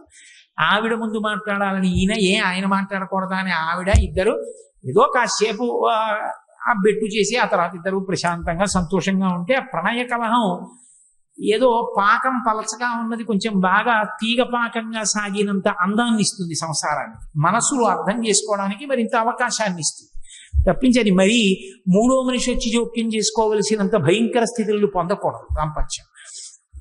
లక్ష్మీదేవి ప్రణయ కలహంతో ఒకసారి ఏకాంతమాసం నుంచి బయటికి వచ్చి ఈ పాటికి ఆయన నేను కనపడలేదని బెంగపెట్టుకుని ఉంటారు అని ఆయన బెంగ పెట్టుకోవడం కాదు, ఆయన దగ్గరికి వెళ్ళి చాలాసేపు అయిందని ఈవిడికి బెంగ కలిగింది. అందుకని ఈవిడ లోపలికి వెళ్ళిపోతుంది. నిత్యానపాయని కదా అమ్మవారు. అలా ఉండాలి దాంపత్యం అంటే, అంతే. అలా ఉంటుందా అండి అనకండి. ఆవిడ అలా ఉంది కాబట్టి మనం ఇలా ఉండాలని మనకి తెలిసింది. మన కోసం ఆవిడ అలా ఉంటుంది. అంతేగాని ఆవిడికి పిచ్చికి అలా ఉంటుందని సిద్ధాంతాలు చెప్పకూడదు. కాబట్టి నిత్యానపాయని ఆ తల్లి లోపలికి వెళ్తాం. బయటికి రావడం అంటే నీ ఇష్టం, కానీ లోపలికి వెళ్ళడానికి మా అనుమతి ఉండాలన్నారు వీళ్ళు. నేను ఆయన దగ్గరికి వెళ్ళడానికి మీ అనుమతి ఎందుకంది ఆవిడ? స్వామి విశ్రాంతి తీసుకుంటున్నారేమో, ఇప్పుడు మీరు వెళ్ళి మళ్ళీ గొడవ చేస్తే బాగుండదు, మీరు ఇప్పుడే కోపంగా బయటకు వచ్చారు, మళ్ళీ వెళ్ళి ఆయన శాంతి భంగం చేస్తారు, వీలు లేదన్నారు. ఆవిడే లక్ష్మి. లక్ష్మి అన్న మాటకు అర్థం ఏంటంటే లక్ష్మ, గుర్తు బట్టి లక్ష్మి. అందరికీ టేబుల్ మీద నేమ్ ప్లేట్ ఉంటే ఒక ఆయనకి గది బయట నేమ్ ప్లేట్, బయట లోపలికి పంపించడానికి మనిషి ఉన్నాడు అనుకోండి, ఆయన లక్ష్మి గొప్పది టేబుల్ మీద బోర్డు ఉన్నవాడి లక్ష్మి కన్నా. లక్ష్మ గుర్తు చేత తెలియబడతాడు. ఒక ఆయన కారు దిగితే ఇలా అడ్డంగా ఓ పెద్ద రాగి ప్లేట్ కూడా వేసుకొని ఒక ఆయన కూడా వెంట దిగి వస్తుంటాడు అనుకోండి, ఇంకా పెద్దవాడని గుర్తు. సరే ముందు వెనక కూడా పోలీస్ కార్లు వెళ్ళాయి అనుకోండి, ఇంకా అంతకన్నా చెప్పడం నాకెందుకు వచ్చిన గొడవ కానీ. కాబట్టి లక్ష్మ, వాటి చేత లక్ష్మి తెలుస్తూ ఉంటుంది, వైభవం తెలుస్తూ ఉంటుంది. వీళ్ళ లక్ష్మ ఏమిటి? ఆవిడ అనుగ్రహమే. శ్రీ మహావిష్ణువు ఉన్నటువంటి ఏకాంతవాసం బయట కాపలా కాయగలిగినటువంటి లక్ష్మి ఆవిడ అనుగ్రహం. అందుకే అమ్మవారికి ఒక పేరుంది, యశస్విని, కీర్తినిచ్చేది. ఇంతమంది ఇలా కూర్చుంటే నేను ఒక్కడనే ఇక్కడ కూర్చుని మాట్లాడితే మీరు వింటున్నారంటే నా గొప్ప కాదు. అయ్యో వీడు మాట్లాడితే అంతమంది వినేటట్టు చేసి వీడు చెప్పాడన్న కీర్తిని వీడికి కట్టపెట్టి వీడిని సంతోషింపజేస్తానని అమ్మవారు అనుగ్రహిస్తే ఇక్కడ కూర్చున్నా నేను. కాబట్టి ఆవిడ యశస్విని. దానివల్ల ఎవరు సంతోషిస్తోందంటే మా అమ్మ సంతోషిస్తోంది నాతో పలికించి. ఇవన్నీ నేనే పలికేస్తున్నాను అనుకుంటే, అయితే నువ్వే పలుకని అందంటే నా బతుకు బయటడిపోతుంది. అది అమ్మవారి యొక్క తత్వం. కీర్తినిచ్చింది ఆవిడ. జయ విజయులుగా ఉండండిరా అంది ఆవిడ. ఉండండిరా అంటే నువ్వే లోపలికి వెళ్ళొద్దు అన్నారు వాళ్ళు. ఆవిడంది మీ లక్ష్మి తొలగిపోతుంది. మీ లక్ష్మి తొలగిపోతుందంటే ఓ కారణం రావాలిగా. అందుకు వెనకాల వచ్చారు సనక సనందనాలు. వాళ్ళు ఎప్పుడూ బాలురుగా ఉంటారు. ఎప్పుడూ బాలురుగా ఉంటారంటే బాలురైన వారికి రక్షణ ఉంటుంది, తమ రక్షణ తాము చూసుకోరు. ఏ ఇబ్బంది వచ్చినా అమ్మానో నాన్నగారండి అనో అరుస్తారంతే. వాళ్ళు ఎప్పుడూ భగవంతుడినే చూస్తారు, మహాజ్ఞానులు వాళ్ళు. అందుకని వాళ్ళు శ్రీ మహావిష్ణు దర్శనానికి వస్తున్నారు. వస్తుంటే మరి లక్ష్మి శాపం ఉంది కదా, పోవాలి వీళ్ళకి పదవి. అందుకని వీళ్ళు వాళ్ళని అడ్డగించారు. వాళ్ళని అడ్డగిస్తే వాళ్ళు అన్నారు, మాకు విష్ణువుకి అరమరికలు లేవు, మేము ఎప్పుడైనా వెళ్ళి దర్శనం చేసుకోగలిగిన వాళ్ళం. ఈ అహంకారం అప్పుడే ఉందని మీరు అనుకుంటున్నారేమో. ఆ అహంకారం అప్పటి నుంచి ఇప్పటి వరకు ఎప్పటి వరకు కూడా ఉంటుంది. త్యాగరాజస్వామి అంతటి వారు వెంకటాచలం పెడితే తెర వేసి ఇప్పుడు కాదు రేపు రా అన్నారు. త్యాగరాజస్వామి ఆయన అక్కడే కూర్చుని తెరదీయగరాదా అని కీర్తన చేశారు. తాళాలు వేసుకుందామని అర్చకుడు అనుకుంటే తలుపులు తెరుచుకుని తెర తీసుకుని వెంకటేశ్వర స్వామి గారు దర్శనం ఇచ్చారు. బుద్ధి వచ్చి లెంపలు వేసుకుని కాళ్ళ మీద పడ్డాడు. కరిగొండ వెంగమాంబ గారి విషయంలో అదే అయింది. ఎంతో మంది మహాభక్తుల విషయంలో వాళ్ళ దర్శనానికి అడ్డొస్తే వాళ్ళని పక్కకి తీసి పరమేశ్వరుడు దర్శనం ఇచ్చాడు. ఎన్నో శివాలయాల్లో నందీశ్వరుడు పక్కకి వెళ్ళిపోయాడు. నాకు దర్శనం అవ్వాలి, నా భక్తుడు వచ్చాడు అడ్డుగా ఉన్నావు లే నంది అంటే పక్కకి వెళ్ళిపోయాడు. ఇప్పటికీ ఆ దేవాలయాల్లో నంది పక్కకుండి భగవంతుడి భక్తులు దర్శనం చేసుకునే అవకాశం ఇచ్చాడు. భగవంతుణ్ణి చూడాలని భక్తుల ఆర్తి ఎంత ఉంటుందో, పరమభాగవతోత్తముడైన వాడిని చూడాలని భగవంతుని యొక్క ఆర్తి అలా ఉంది. కాబట్టి ఇప్పుడు మేము లోపలికి వెళ్ళడానికి అనుమతి ఏమిటయా? ఆయన మా కోసం ఎదురు చూస్తాడు, మేము ఆయన కోసం ఎదురు చూస్తాం, మేము స్వేచ్ఛగా వెళ్ళొచ్చు, తప్పు చేస్తున్నారు వడ్డకండి అన్న. వీల్లేదు, మీరు వెళ్ళడానికి వీల్లేదు, మా అనుమతి ఉండవలసింది అన్నారు. మీ అనుమతి ఉండవలసిందేనా? మీరు ధూర్తతనంతో ప్రవర్తించారు, మీ యొక్క పరిధిని అతిక్రమించారు, అందుకని ఈ పదవికి మీరు పనికిరారు, మీరు ఈ పదవిని విడిచిపెట్టి భూలోకంలో రాక్షస యోనుల యందు పుట్టండి అని శపించారు. వీళ్ళు పెద్ద అలజడి చేస్తూ అయ్యో నా పదవులు పోయాయి, మాకు శాపవాక్కు విడిచిపెట్టారు, ఎలా పోతుందని పెద్ద బాధలు పడి కేకలు వేస్తూ వాళ్ళ కాలం వినబడ్డారు. శ్రీ మహావిష్ణువు బయటికి వచ్చాడు. స్థితికారుని యందు ఒక ప్రజ్ఞ ఉండాలి. స్థితికారుడు అంటే పరిపాలనాంశ ఉన్నవాడు, విష్ణువు పరిపాలనాంశ. ఒక్కొక్కసారి పని చేయించుకునేటప్పుడు ఇలా చూపించి చేయించాలి, ఒక్కొక్కసారి మీరు తప్ప ఇది ఇంత బాగా ఎవరు చేయరు అందుకు మీకు అప్పచెప్తున్నాను అన్నారు. ఒక్కొక్కసారి మీకు ఇంక్రిమెంట్ రాద్దాం అనుకుంటున్నానండి, మీరు చేసే పని చూసి ఎంత బాగా చేస్తారంటే ముందు రోజు చెప్పి 3 రోజులు పోయాక పెద్ద పని అప్పచెప్పాలి. ఒకసారి బతిమాలి చేయించుకోసారి, ఒక్కొక్కసారి చూపుడు వేలు చూపించి పని చేయించుకోవాలి. అంతేగాని అస్తమానం అధికారం ఉందని చూపుడు వేలు చూపిస్తానంటే వాడు సమయం చూసి సెలవు పెడతాడు, అప్పుడు లేనిపోని ప్రమాదాలు వస్తాయి. అందుకని స్థితికారుడు పరిపాలనాంశలో ఉన్నవాడు ఎలా ఉండాలో అలాగే ఉంటారు విష్ణువు. అందుకే అన్ని వేళలా పెత్తనంతో ఉండరు. భృగు వచ్చి వక్షస్థలం మీద తంతే ఏమీ తెలియని వాళ్ళ అయ్యో పాపం మీ కాలు నొచ్చుకుందేమో అని కాలు పడుతున్నట్టుగా అరికాల్లో ఉన్న కన్ను నొక్కేస్తారు. అది స్థితికార లక్షణం అంటారు. అంటే పరిపాలనాంశయందున్న వాడికి అది తెలిసి ఉండాలి తప్ప నేను అధికారిని అంటే లేనిపోని ఉపద్రవాలన్నీ వస్తాయి. కాబట్టి ఇప్పుడు ఆయన ఏమీ ఎరగని వాళ్ళ బయటకు వచ్చాడు. సర్వజ్ఞుడు, ఆయనకి తెలియదా ఏమైంది, ఎందుకు వరుస్తున్నారన్నారు. జయ విజయులు అన్నారు, అయ్యా మేము ఇలా శాపం ఇచ్చాం, మా ఎందు ఏమైనా దోషం ఉందా అని అడిగారు. మీ ఎందు ఏం దోషం లేదు అని జయ విజయుల వంక చూసి, ఇన్నాళ్ళ నుంచి పని చేస్తున్నాం, ఒక్క తప్పు చేస్తే వాళ్ళు చెప్పిస్తే మమ్మల్ని వెనకేసుకు రాలేదు మా బాస్ అని అనుకోవచ్చు కదూ. అందుకని ఆయన ఒక గొప్ప సిద్ధాంతాన్ని చెప్పారు. తనువున పుట్టినట్టి బెడిదంబకు కొష్ట మహాగదంబు చేవనరితదీయ చర్మము వివర్ణత నొందిన రీతి భృత్యులొప్పని పని చేసినన్ విభుని బంధుర చారు యశంబు పేరు పెంపును చెడిపోయి దుర్యశము పొందుచునందురు విష్టపంబులన్. అసలు ఈ శరీరం ఉంటుంది, ఈ శరీరం ఒకడికి ఏదో కొంచెం నల్లగా ఉంది, ఆయన తెల్లగా ఉండాలని కోరిక. ఈలోగా కుష్ఠవ్యాధి వచ్చింది, కుష్ఠవ్యాధి వచ్చి తెల్లటి మచ్చలు వచ్చాయి. అబ్బా ఎలాగో తెల్లగా అవ్వలేకపోయాను కానీ ఎంత బాగుందో, తెల్ల మచ్చలు వచ్చినట్టు పెట్టుకున్నాను అనుకోండి వేళ్ళు ఊడిపోతాయి. తనువున పుట్టినట్టి బెడదంబకు కుష్ఠ మహాగదంబు చేవనరితదీయ చర్మము వివర్ణత నొందిన రీతి, తన శరీరంలోనే పుట్టిన కుష్ఠవ్యాధి తన శరీరంలోనే పుళ్ళు పుట్టి చీవు నెత్తురు కారి పురుగులు వాలేట్టు చేసినట్టు భృత్యులొప్పని పని చేసినన్ నా భృత్యులే కదా అని తప్పు చేసినా వెనకేసుకు రావడం అలవాటైతే ప్రభువు యొక్క బంధుర చారు యశంబు పేరు పెంపును చెడిపోయి దుర్యశము పొందుతునందురు విష్టపంబులన్. అర్థం పర్థం లేకుండా ఎన్ని తప్పులు చేసినా వెనకేసుకు రావడం అలవాటైపోయిన ప్రభువు చిట్ట చివరికి అపకీర్తిని పొందుతాడు. తప్పు చేస్తే తప్పు చేశామని చెప్పవలసిందే, లేకపోతే నా ధర్మం పోతుంది. వాళ్ళకి అవమానం జరిగింది, అవమానం జరగడానికి కారణం మీరు నా భృత్యులని వెనకేసుకొస్తే నా ఒంట్లో పుట్టిన కుష్ఠరోగాన్ని అట్టి పెట్టుకున్నవాడిని అవుతారు. ఇప్పుడు నేను మిమ్మల్ని వెనకేసుకు రాకపోతే మీకు బుద్ధి వస్తుంది, లోకానికి బుద్ధి వస్తుంది, తెలుసుకుంటారు అహంకారం ఎంత ప్రమాదకరమో. కాబట్టి అనుభవించవలసిందే. మీరు 3 జన్మలు రాక్షస యోనుల యందు పుట్టండి. 3 జన్మల రాక్షస యోనుల యందు పుట్టి వాళ్ళని నిగ్రహించిన పాపం పోయిన తరువాత నా చేతిలోనే సంహరింపబడి తిరిగి మీ స్థానములను మీరు అలంకరిస్తారు. అప్పుడు మీకు ఈ అహంకారం పోతుంది. అహంకారం పోవడం అంటే అంత తేలికండి. అహంకారం పోవడానికి ఎన్ని అవతారాలైనా స్వీకరించవలసి వచ్చిందో చూడండి. తప్పు వాళ్ళది, అవతారాలు ఆయన. సీతమ్మ తల్లిని పోగొట్టుకుని ఒక అవతారం, శిశుపాల దంతభక్తుల్ని చంపడానికి కృష్ణ భగవానుడిగా శిశుపాలుడితో రాజ్యం సభలో నానా మాటలు అనిపించుకున్న ఒక అవతారం. ఇన్ని అవతారాలు ఎత్తి మళ్ళీ తన భృత్యుల్ని తాను తెచ్చుకున్నాడు. ఎంత దయ కలిగినటువంటి స్వామి అవతారంలో. కాబట్టి ఇప్పుడు వాళ్ళు రాక్షస యోనుల యందు జన్మించాలి. వాళ్ళు రాక్షస యోనుల యందు జన్మించడానికి యోగ్యమైన కారణం ఒకటి కల్పింపబడాలి. ఒకనాడు కశ్యప ప్రజాపతి ప్రదోష వేళలో జపం చేసుకుని అగ్నికార్యం చేసుకుంటున్నాడు. ఆయన భార్య దితి, అదితి దితి ఇద్దరు ఆయన భార్యలే. అదితి యందు దేవతలు పుడతారు, దితి యందు దానవులు దైత్యులు పుడతారు.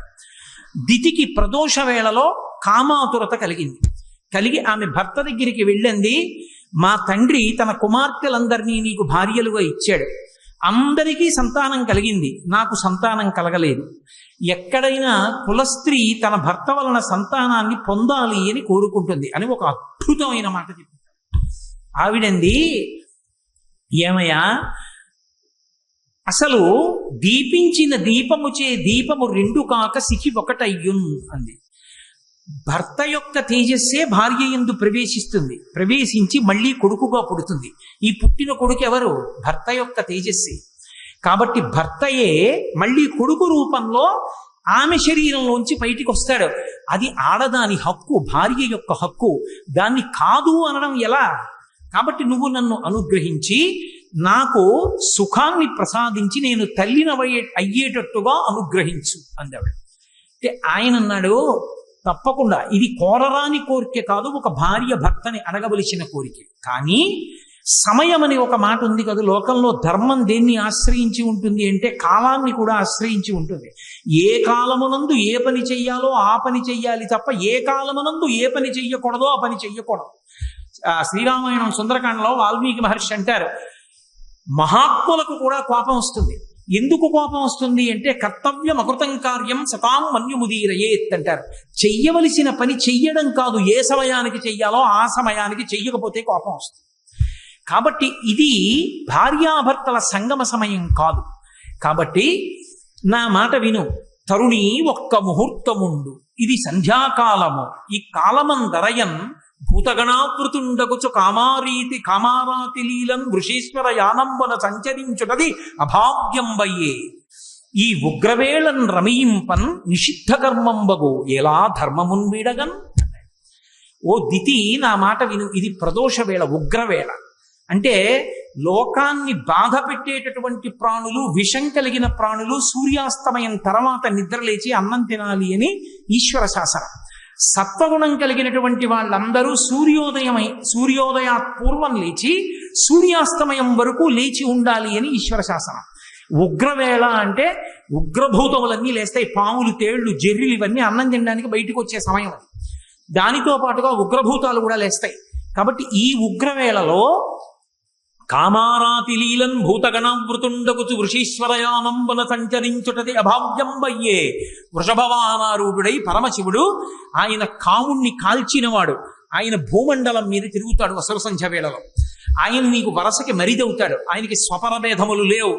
ఆయన వృషద్విచిత్ర తల్పయో భుజంగముక్తిక స్రజో గరిష్టరత్నలష్టయో సురుద్ధిపక్షభక్షయో తృణారవింద చక్షుషో ప్రజామహీ మహేంద్రయో సమప్రవర్తయన్మన కదా సదాశివం భజే. ఆయన అన్నిటి యందు సమబుద్ధితో ఉంటాడు. నా వాళ్ళు వాడి వాళ్ళు అన్న భావన ఉండదు. ధర్మాతిక్రమణం చేస్తే ఒప్పుకోడు. కాబట్టి ఈ సమయమునందు భార్యా సంగమం చేస్తే లోకకంటకులైన బిడ్డలు కలుగుతారు. అధర్మం ఎందుకు చెయ్యడం, నా మాట విని కొద్దిసేపు తాళ్ళు అన్నారు. ఆమె కామాతురాణం నభయం నలజ్జ, ఆమె తాళలేకపోయింది. ఆయన వస్త్రం పట్టుకు లాగింది. ఆయన వెంటనే వెళ్ళాడు. ఆమె కోరుకున్న సుఖాన్ని ఆమెకి కటాక్షించి వచ్చి ఆచమనం చేసి ప్రణవాన్ని జపం చేయడం ప్రారంభం చేశాడు. కొంతకాలం అయిన తర్వాత ఆమె గర్భం ధరించి వచ్చి అడిగింది, నేను గర్భం ధరించాను నీ తేజస్సు వల్ల అని. ఆయన వెంటనే దివ్య దృష్టితో చూసి అన్నాడు, రమించకూడని ఉగ్రవేళలో నన్ను నిగ్రహించి నాతో రమించావు, కాబట్టి నీ కడుపున పుట్టేటటువంటి సంతానం లోకాన్ని రక్షించేటటువంటిది కాదు. లోక భయంకరులైనటువంటి ఇద్దరు జన్మిస్తారు. వాళ్ళిద్దరూ ఈ లోకంలో ఉన్నవన్నీ మావే మేమే అనుభవించాలంటారు. ఆ కారణం చేత విష్ణువుకి విరోధులవుతారు. శ్రీ మహావిష్ణువు యొక్క చేతి సుదర్శన చక్రధారల చేత తరగబడి వాళ్ళ శిరస్సులు కింద పడిపోతాయి, వాళ్ళు కీర్తి వహించరు అని చెప్పాడు. ఆమె చాలా రోధించింది. ఆఖరికి ఆమెకి ఇద్దరు కుమారులు కలిగారు. ముందు పుట్టినటువంటి వాడికి హిరణ్యాక్షుడు అని పేరు పెట్టారు, వెనక పుట్టినటువంటి వాడికి హిరణ్యకశిపుడు అని పేరు పెట్టారు. ఇద్దరు కవల పిల్లలు పుట్టినప్పుడు మనకి శాస్త్రంలో ఏమిటంటే, ముందు ఎవరు పుడతాడో వాళ్ళు చిన్నవాళ్ళు, వెనక ఎవరు పుడతారో వాళ్ళు పెద్దవాళ్ళు. ముందు ఆడపిల్ల పుట్టి వెనక మగపిల్లాడు పుడితే అన్నా చెల్లెళ్ళు అవుతారు తప్ప అక్క తమ్ముళ్ళు అనకూడదు. ముందు పుట్టిన వాళ్ళు చిన్నవాళ్ళు, వెనక పుట్టిన వాళ్ళు పెద్దవాళ్ళు. కాబట్టి ముందు పుట్టినటువంటి వాడు హిరణ్యాక్షుడు, వెనక పుట్టినవాడు హిరణ్యకశిపుడు. అందుకని హిరణ్యకశిపుడు పెద్దవాడయ్యాడు, హిరణ్యాక్షుడు చిన్నవాడయ్యాడు. చిన్నవాడైన హిరణ్యాక్షుడంటే హిరణ్యకశిపుడికి అమితమైన ప్రేమ తన తమ్ముడని. ఈ హిరణ్యాక్షుడికి లక్షణం ఉంది. హిరణ్యాక్షుడు అంటే పేరులో తెలియట్లేదండి. అందుకే పేరు పెట్టుకునేటప్పుడు పెద్దవాళ్ళకి అప్పజెప్పి పెట్టాలి తప్ప స్వతంత్రించి పెట్టకూడదు.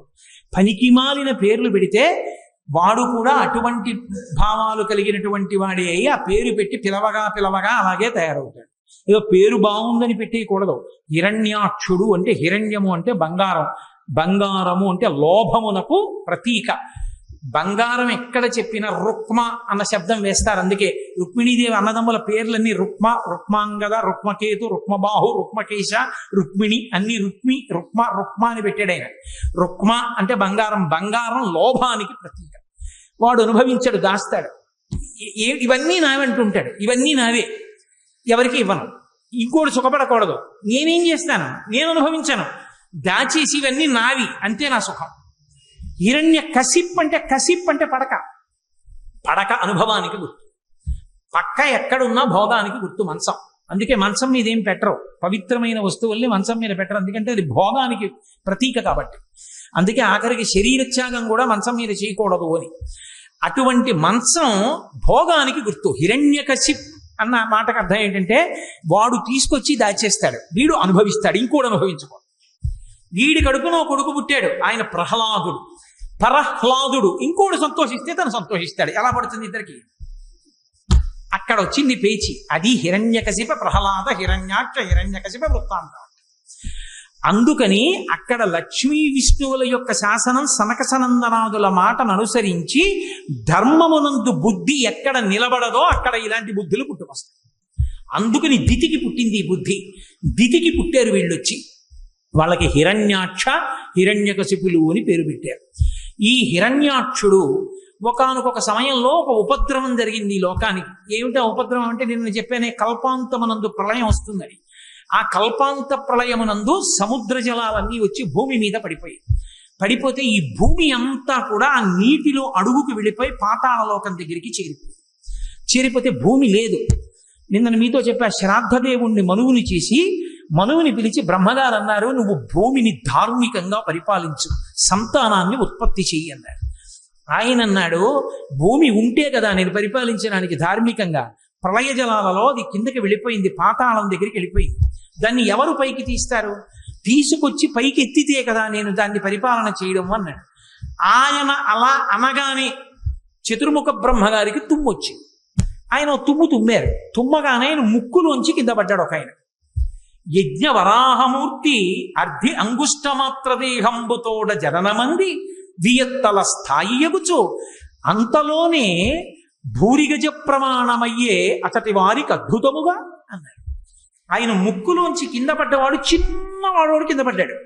కింద పడి అందరూ చూస్తుండగానే భూమి ఆకాశములు నిండిపోయేటట్టుగా పెరిగిపోయాడు. ఆ పెరిగిపోయినది వరాహావతారం. ఆ వరాహావతారం యజ్ఞవరాహమూర్తిగా వచ్చాడు. యజ్ఞవరాహము అన్న మాటకు అర్థం ఏమిటంటే, యజ్ఞమునందు వాడేటటువంటి పదార్థములు ఏ ఉంటాయో, సృక్కు, స్రవము, ఆజ్యపాత్ర, ఇలాంటివన్నీ కూడా ఆయన శరీరమునందు భాగములుగా మారిపోయి, అంటే పరమమంగళ స్వరూపాన్ని పొందాడు. పొంది ఇప్పుడు సముద్రం లోపల భూమి ఉండిపోయింది.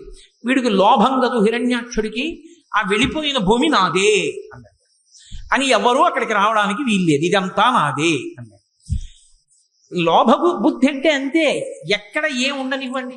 ఎందుకు పనికి వస్తుందండి అని అడిగారు అనుకోండి, ఎక్కడికో వెళ్ళి ఏమిటో 150 ఎకరాలు కొన్నానంటాడు బీడు. ఎందుకు అన్నారు అనుకోండి, చాలా చిత్రమైనటువంటి ఉంటాయి. అక్కడ ఓ మేడ కడితే ఓ 10 మంది బతుకుతారు. ఈ పాడుపడిన ఇల్లు అమ్మబడదు, ఇది ఫలానా వారికి చెందునో బోర్డు పెడతాడు. ఈ పాడుపడిన ఇల్లు అమ్మబడదు, వాడు అమ్మడం. పోనీ వాడు ఉండడానికి అది పాడుపడిన మేడని వాడే అంటున్నాడు, అంటే అమ్మితే ఎవడైనా కట్టుకుంటాడు. ఎందుకు అమ్మవంటే ఎప్పుడో పెరుగుతుంది, నువ్వు ఉంటావా? ఇప్పుడు అమ్మితే పోనీ 10 మంది మేడ ఉంటుందిగా, నీ తర్వాత వాళ్ళకి పోనీ ఆ డబ్బు పెరుగుతుందిగా, ఇవ్వవయా అంటే ఇవ్వడు సరిగదా బోర్డు పెడతాడు, అమ్మబడదు. లోభం అన్న మాటకు అర్థం అది. నువ్వు తింటావా? లక్షాధికారైన లవణమన్నవే కాని మెరుగు బంగారంబు మింగబోడు, పొందుగా మెరుగైన భూమి లోపల పెట్టి దాన ధర్మము లేక దాచి దాచి తుదకు దొంగలకిత్తురో దొరలకవును, తేనె చుంటీగలియవా తెరువునులకు భూషణ వికాస శ్రీధర్మ పురనివాస దుష్ట సంహార నరసింహ దురితలు. ఏం చేస్తాడంటే అదో అవగుణం, లోభం దాస్తూ ఉంటాడు. అది హిరణ్యాక్షుని యొక్క లక్షణం. అందుకని ఈ భూమి నాదని వాడు సముద్రంలో తిరుగుతున్నాడు. ఎవరైనా వస్తారేమో పట్టుకుపోతారేమో. ఏమో అంత భూమి ఏం చేసుకుంటావురా నువ్వంటే కావాలి. ఇప్పటికీ లేరేమిటి, ఎంతమంది లేరు, వేల వేల ఎకరాలు నావే అని దాచుకుని తిరుగుతున్న వాళ్ళు లేరు. కాబట్టి లోభబుద్ధి అది హిరణ్యాక్షుని యొక్క అంశ అది. కాబట్టి ఇప్పుడు శ్రీ మహావిష్ణువు యజ్ఞవరాహావతారాన్ని పొందారు. అది ఎంత పెద్ద వరాహం అంటే భూమి ఆకాశములు నిండిపోయి పెద్ద పెద్ద రోమాలతోటి అది సముద్రంలోకి దిగింది. సముద్రంలోకి దిగితే ఓ చమత్కారం జరిగింది. దిగి భూమి ఎక్కడ ఉంది అని ఆయన ముట్టి పెట్టి వెతుకుతున్నాడు, ఇలాగ పైకెత్తుదామని. ఈ ముట్టి పెట్టి వెతుకుతూ ఉంటే ఆ సముద్రంలో ఉన్న నీళ్ళన్నీ రోమకూపాల్లోకి వెళ్ళిపోయాయి. రోమకూపాలంటే వెంట్రుకల దగ్గర ఉన్న కన్నాల్లోకి వెళ్ళిపోయింది. వెళ్ళిపోయి సముద్రంలో నీళ్ళన్నీ తగ్గిపోయి.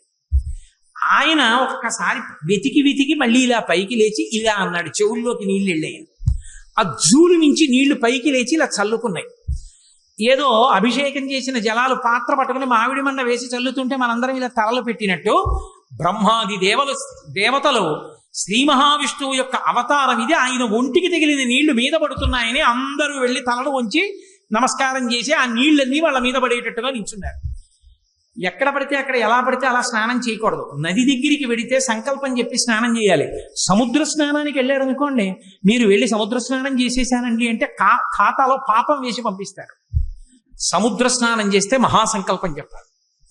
పెళ్లిలో చెప్తారే మహాసంకల్పం, అది చెబితే తప్ప సముద్ర స్నానం చేయకూడదు. ఇప్పటికీ రామేశ్వరం వెళ్ళినా రామేశ్వరంలో సముద్ర స్నానం చేసే ముందు మహాసంకల్పం చెప్పి చెయ్యాలి. నన్ను పొద్దున్న ఆయన అడిగితే చెప్పాను, మహాసంకల్పం చెప్పి చెయ్యండి సుమా రామేశ్వరం వెళితే. మహాసంకల్పం చెప్పని సముద్ర స్నానం చేయకూడదు. నది దగ్గరికి వెడితే సంకల్పం చెప్పి స్నానం చేయాలి. కాబట్టి ఒక్కొక్క చోట ఒక్కొక్క ధర్మం.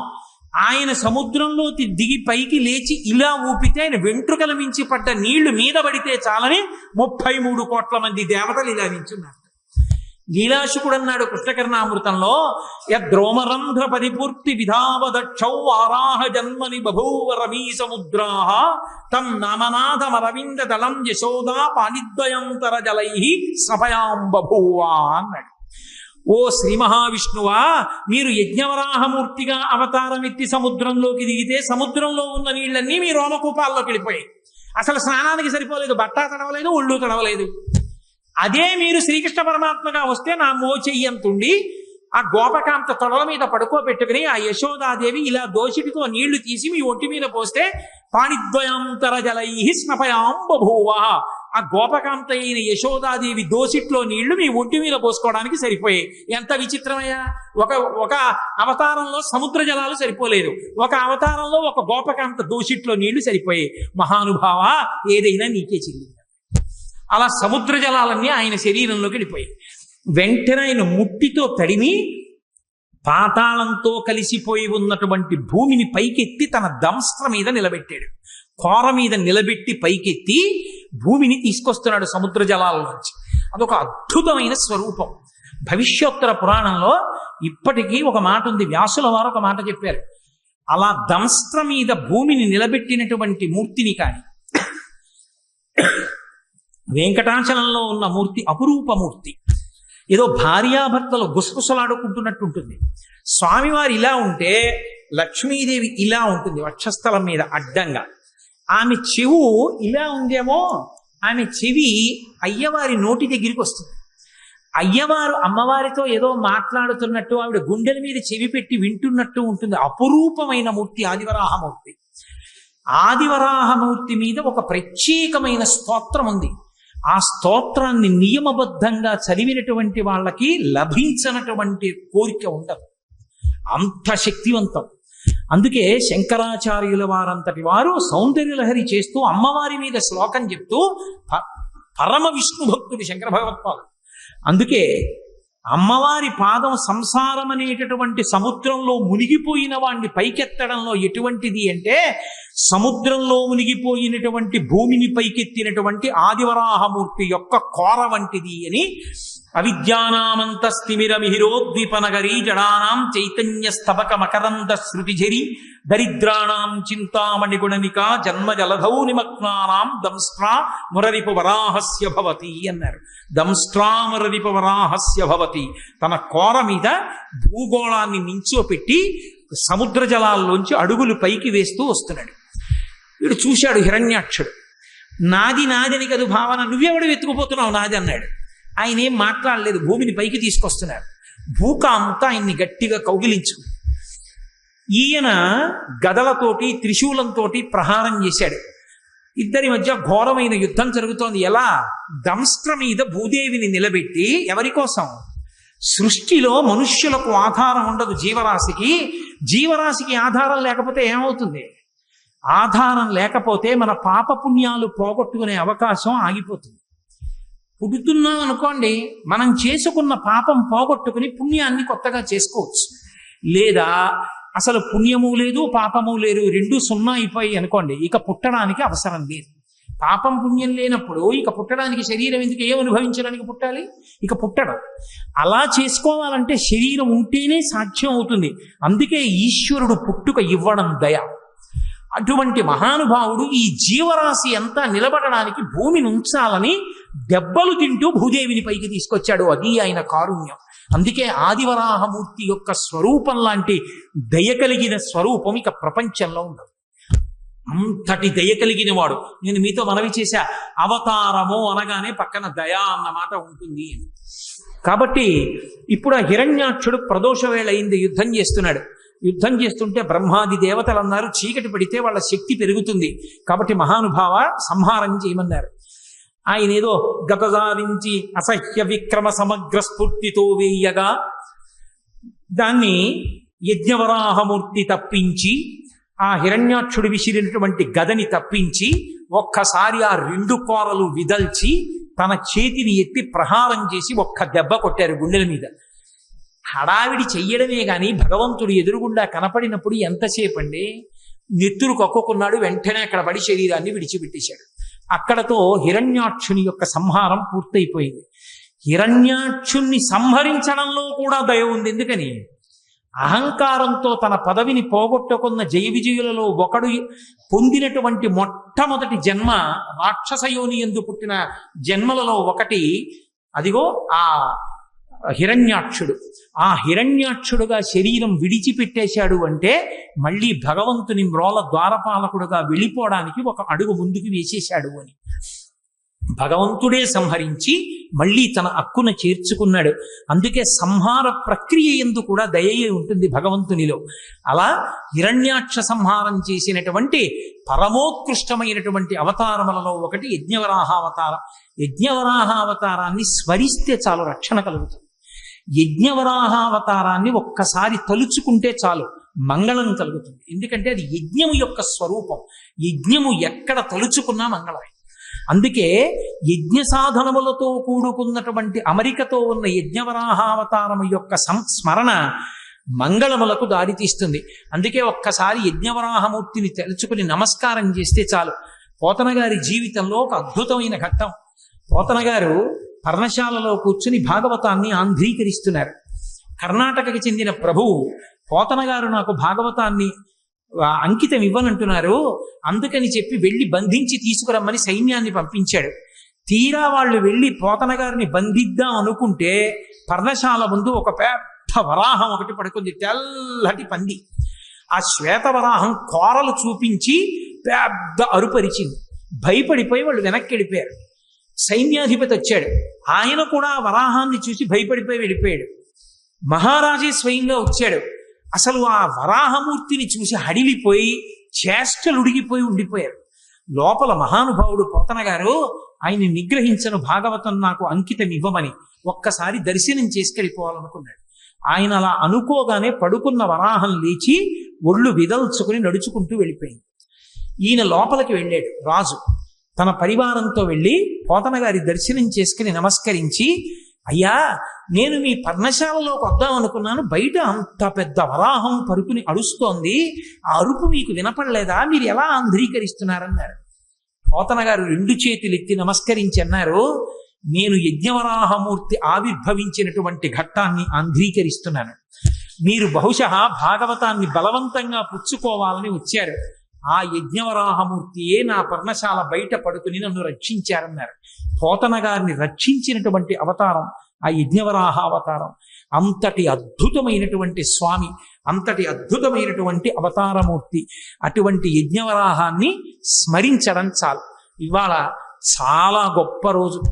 మనకి జ్యేష్ఠమాసం ప్రారంభం అవగానే విష్ణువుకి అభిషేకం చేస్తారు ప్రత్యేకంగా. జ్యేష్ఠాభిషేకము అని శివాలయాల్లో అభిషేకం ఎప్పుడూ ఉంటుంది. జ్యేష్ఠాభిషేకం అని శ్రీ మహావిష్ణువుకి అభిషేకం జరుగుతుంది. ఎందుచేత అంటే ఏరువాక బాగుండాలని, భూదేవి అందరినీ అనుగ్రహించాలని, మన పాపములు తొలగిపోవాలని. జ్యేష్ఠమాసం వస్తే తప్పకుండా ఒకసారి విష్ణు కథల్ని స్మరించాలి. ఏమి ఆశ్చర్యమో ఈ సంవత్సరం, వారు నన్ను అడిగిన వేళా విశేషమేమో కానీ జ్యేష్ఠమాసం ప్రారంభం రోజున మధ్యావతారం మొదలుపెట్టి మంగళవారం మంచి పట్టున్న వారం, అటువంటి మంగళవారం నాడు చక్కగా మనం ఇవాళ ఆ కూర్మావతారాన్ని యజ్ఞవరాహావతారాన్ని చెప్పుకున్నాం. అసలు షట్కాలముల యందు ఎప్పుడైనా దర్శనం చేసుకోవడానికి, ఎప్పుడైనా వినడానికి, ఎప్పుడైనా అద్భుతము ఈ లోకంలో పరమశివుడితో సమానంగా షట్కాల పూజలు అందుకునేటటువంటి విష్ణు అవతారం ఒక్కటే, అదే నరసింహావతారం. ఆ అవతారాన్ని స్మరిస్తే చాలు. నరసింహావతారానికి ప్రత్యేకించి పేరు ప్రఖ్యాతులు ఆంధ్రదేశమే. ఆంధ్రదేశంలో ఉన్నంత నరసింహోపాసన మీకు భారతదేశంలో ఇంకెక్కడా కనపడదు. అంత గొప్ప అవతారం నరసింహావతారం. రేపటి రోజున, అందున సౌమ్యవారం, చక్కగా రేపటి రోజున ద్వితీయ తృతీయ తిథులు వచ్చేస్తున్నటువంటి వేళ కాబట్టి రేపటి రోజు సాయంకాలం 6:30 నరసింహస్వామి వారి యొక్క అవతార వైభవం గురించి పరమేశ్వరుడు పలికించినంత మేర పలుకుతాను. రేపు సాయంకాలం